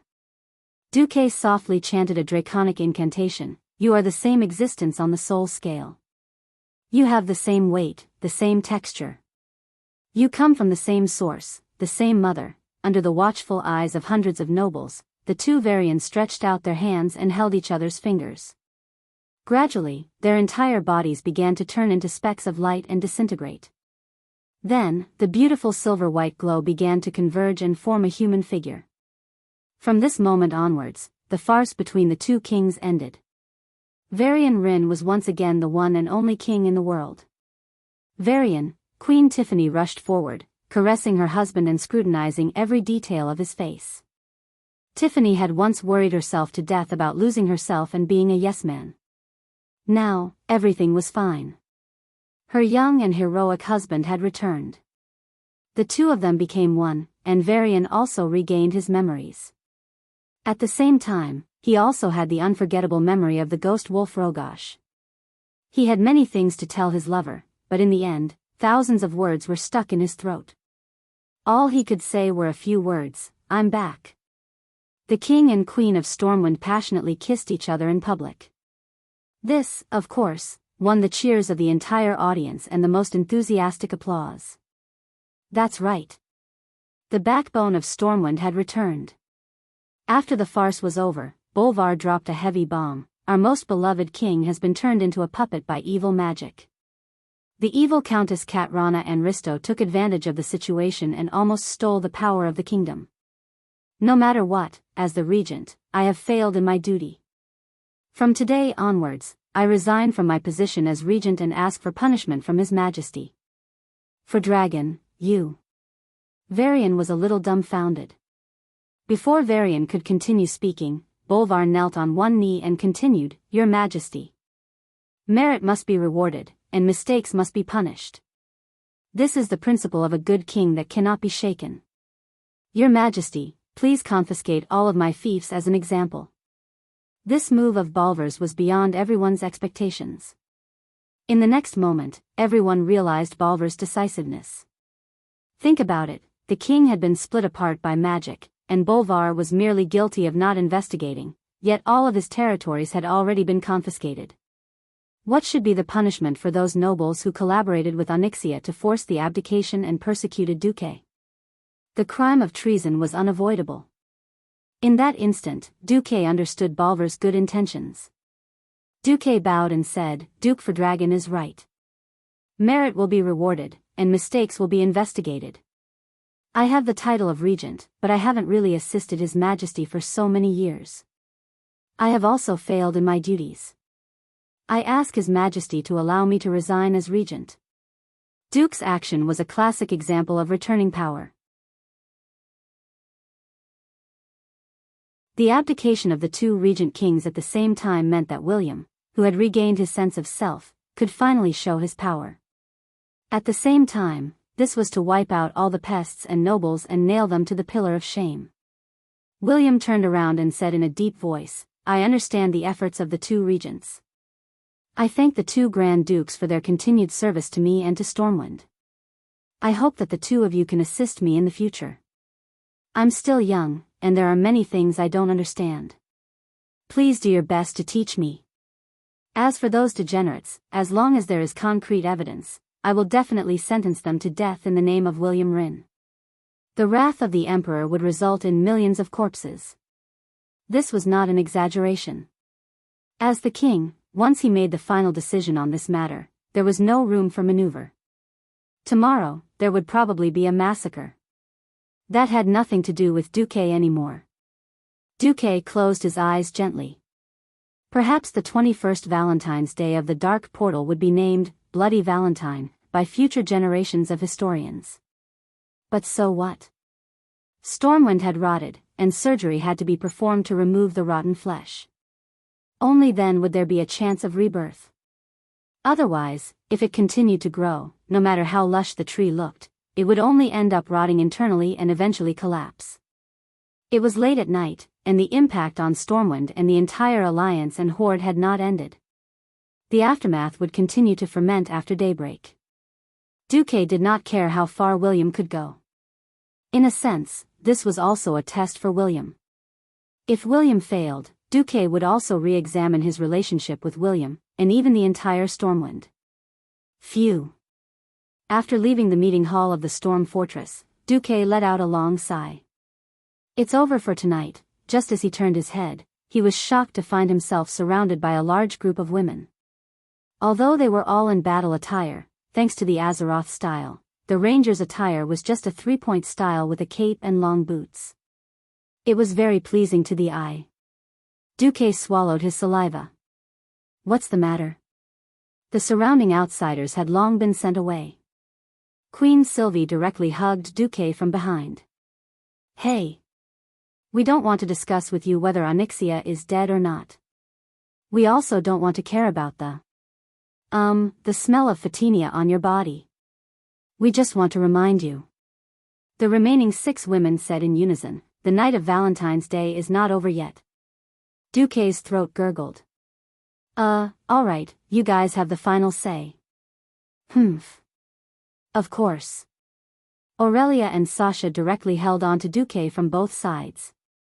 You said that for the safety of the king and the people, we had to use Valentine's Day to lure the princess of the Black Dragon out. We all listened to you. Now that it's over, it's time for you to fulfill your duty as a lover.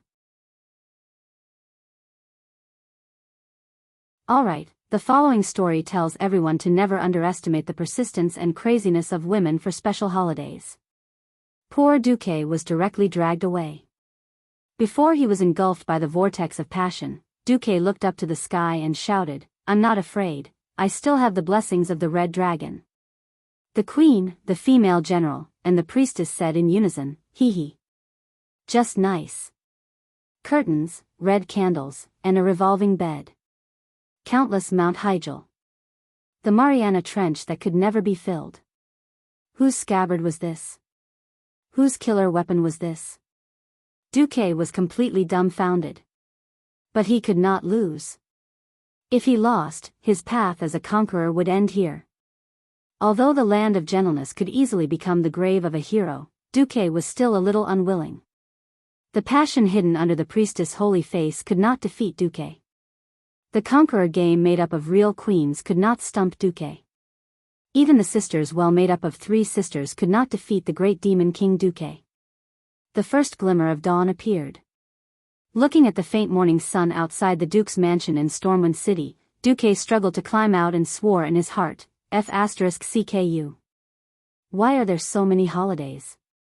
What Valentine's Day, Chinese Valentine's Day, 5/20, 11/11, Hand Shopping Day, Christmas Eve, Christmas Day, and you still have to remember the anniversary of our acquaintance. Isn't it better to have holidays 365 days a year? How can people live like this? Those with girls hurt their kidneys and wallets. Those without girls still have to eat dog food on the streets. Nonsense. I, Duque, have decided that Azeroth can forget about these holidays in the future.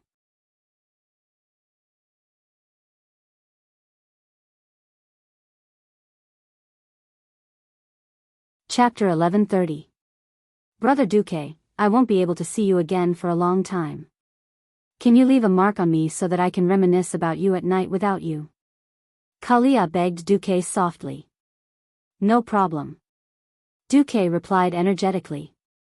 System Elf, host, I just detected a slight decrease in your humanity, moral integrity. Did something happen? Duque carried Kalia's white thigh and used 999 consecutive godly sword stab while replying resolutely, nothing. The Alliance and the Horde defeated the evil Black Dragon Princess Onyxia and saw through the conspiracy to overthrow the Alliance. They then punished the fallen nobles who were in cahoots with the evil. This result was worthy of celebration. William did not disappoint Duque. Not only did he execute most of the nobles who were in cahoots with Onyxia, but he also returned Duque's territory. Together with Bolvar and Duque, he reformulated the rights and duties of the nobles. He took back the right to station troops and tax, as well as prohibited the local nobles from privately passing local laws. All local laws had to be applied to Stormwind City first, and only after they were approved could they be implemented. While William was strengthening the royal authority, he also began to draft the Constitution of Stormwind. Not only did it have regulations for the people and nobles, it also started to restrict the unlimited extension of the royal authority. Drafting a constitution was not something that could be done in a day. It was just that in the new constitution, the concept of permanent autonomy for Duque's territory was formally proposed. Duque deliberated for a long time before deciding to agree. Historically, the territory that Stormwind controlled was not large. Nominally, the kingdom had 4 large territories: the Elven Forest, the Reedridge Mountains, the Twilight Forest, and the Western Wilderness. In reality, other than the Elven Forest, which was better controlled, the other territories were not stable. The Western Wilderness was the territory of the Defias Brotherhood. Outside the various farms were the territories of bandits, beasts, and murlocs. Now, after Duque's management, it had become 1,000 miles of fertile land. It was the core of the kingdom. After many years of management by the Marcus family, the Reedridge Mountains had become a private territory. At the same time, the surrounding knolls and other messy forces had been wiped out. The Twilight Forest was no longer scary after the construction of the East-West Railway. All the ogres had been wiped out, especially the Vogre Ogre Mountain. It was now one of Stormwind's most important mines. Coupled with the recent expansion of Stranglethorn Vale, it was no exaggeration to say that the territory of the Stormwind Kingdom was much larger than it had been in history. So, even though East Elwyn Forest, East Twilight Forest, and Reedridge Mountain had become Duke's territory, the kingdom's territory was still huge. However, the most shocking thing was that William insisted on giving the Marcus family the title of King Candidate Family. William said, when Stormwind City fell 20 years ago, the late King Lang was already in despair. He had long made a vow in his heart that if anyone could help the Wurine family recover Stormwind City, he would not be ashamed to see Wurine's ancestors after his death, and he would be willing to share the power of Stormwind Kingdom with that person. In fact, father had always been prepared for you to establish your own kingdom. But Uncle Duke Marcus did not give up and chose to be loyal to Stormwind. You did not change your mind in the face of despair and desperation. To be honest, the Rin family has nothing to repay you. Please join our royal family. If the bloodline of the Rin family is cut off, please lead the people of Stormwind. Duque considered William's request for a long time and finally chose to accept it. There were many things that could not be solved by forbearance. With the power, but without the corresponding status, things would often go wrong. There was only one condition for Duque to agree to join the Stormwind royal family. Before the bloodline of the Rin family was cut off, the Marcus family would only be a Grand Duke. This represented respect for Lang, who had raised Duque. The alliance and the horde temporarily returned to peace and quiet. Unfortunately, even such a situation became very short-lived. On the 18th of February, a new piece of news shocked the entire horde. According to the report of the alliance's commander, Duque, a large number of remnants of the Blackrock clan were found in the Blackrock Tower between the Burning Steps and the Scorching Canyon. The troll chief Wujin, who was still a guest in Stormwind City, sent out a messenger under Duque's suggestion. He made a request that all members of the horde thought was normal. He hoped that the scattered Blackrock clan would return to the horde. Regarding this matter, Wujin even negotiated the conditions with the alliance represented by Duke. The horde used minerals in exchange for the alliance's green light to let the remnants of the Blackrock clan pass through the alliance's territory and send them to the Kalandor continent. Because in Wujin's view, the Blackrock clan, who lacked resources and food, could not survive in the resource-poor Blackrock Tower.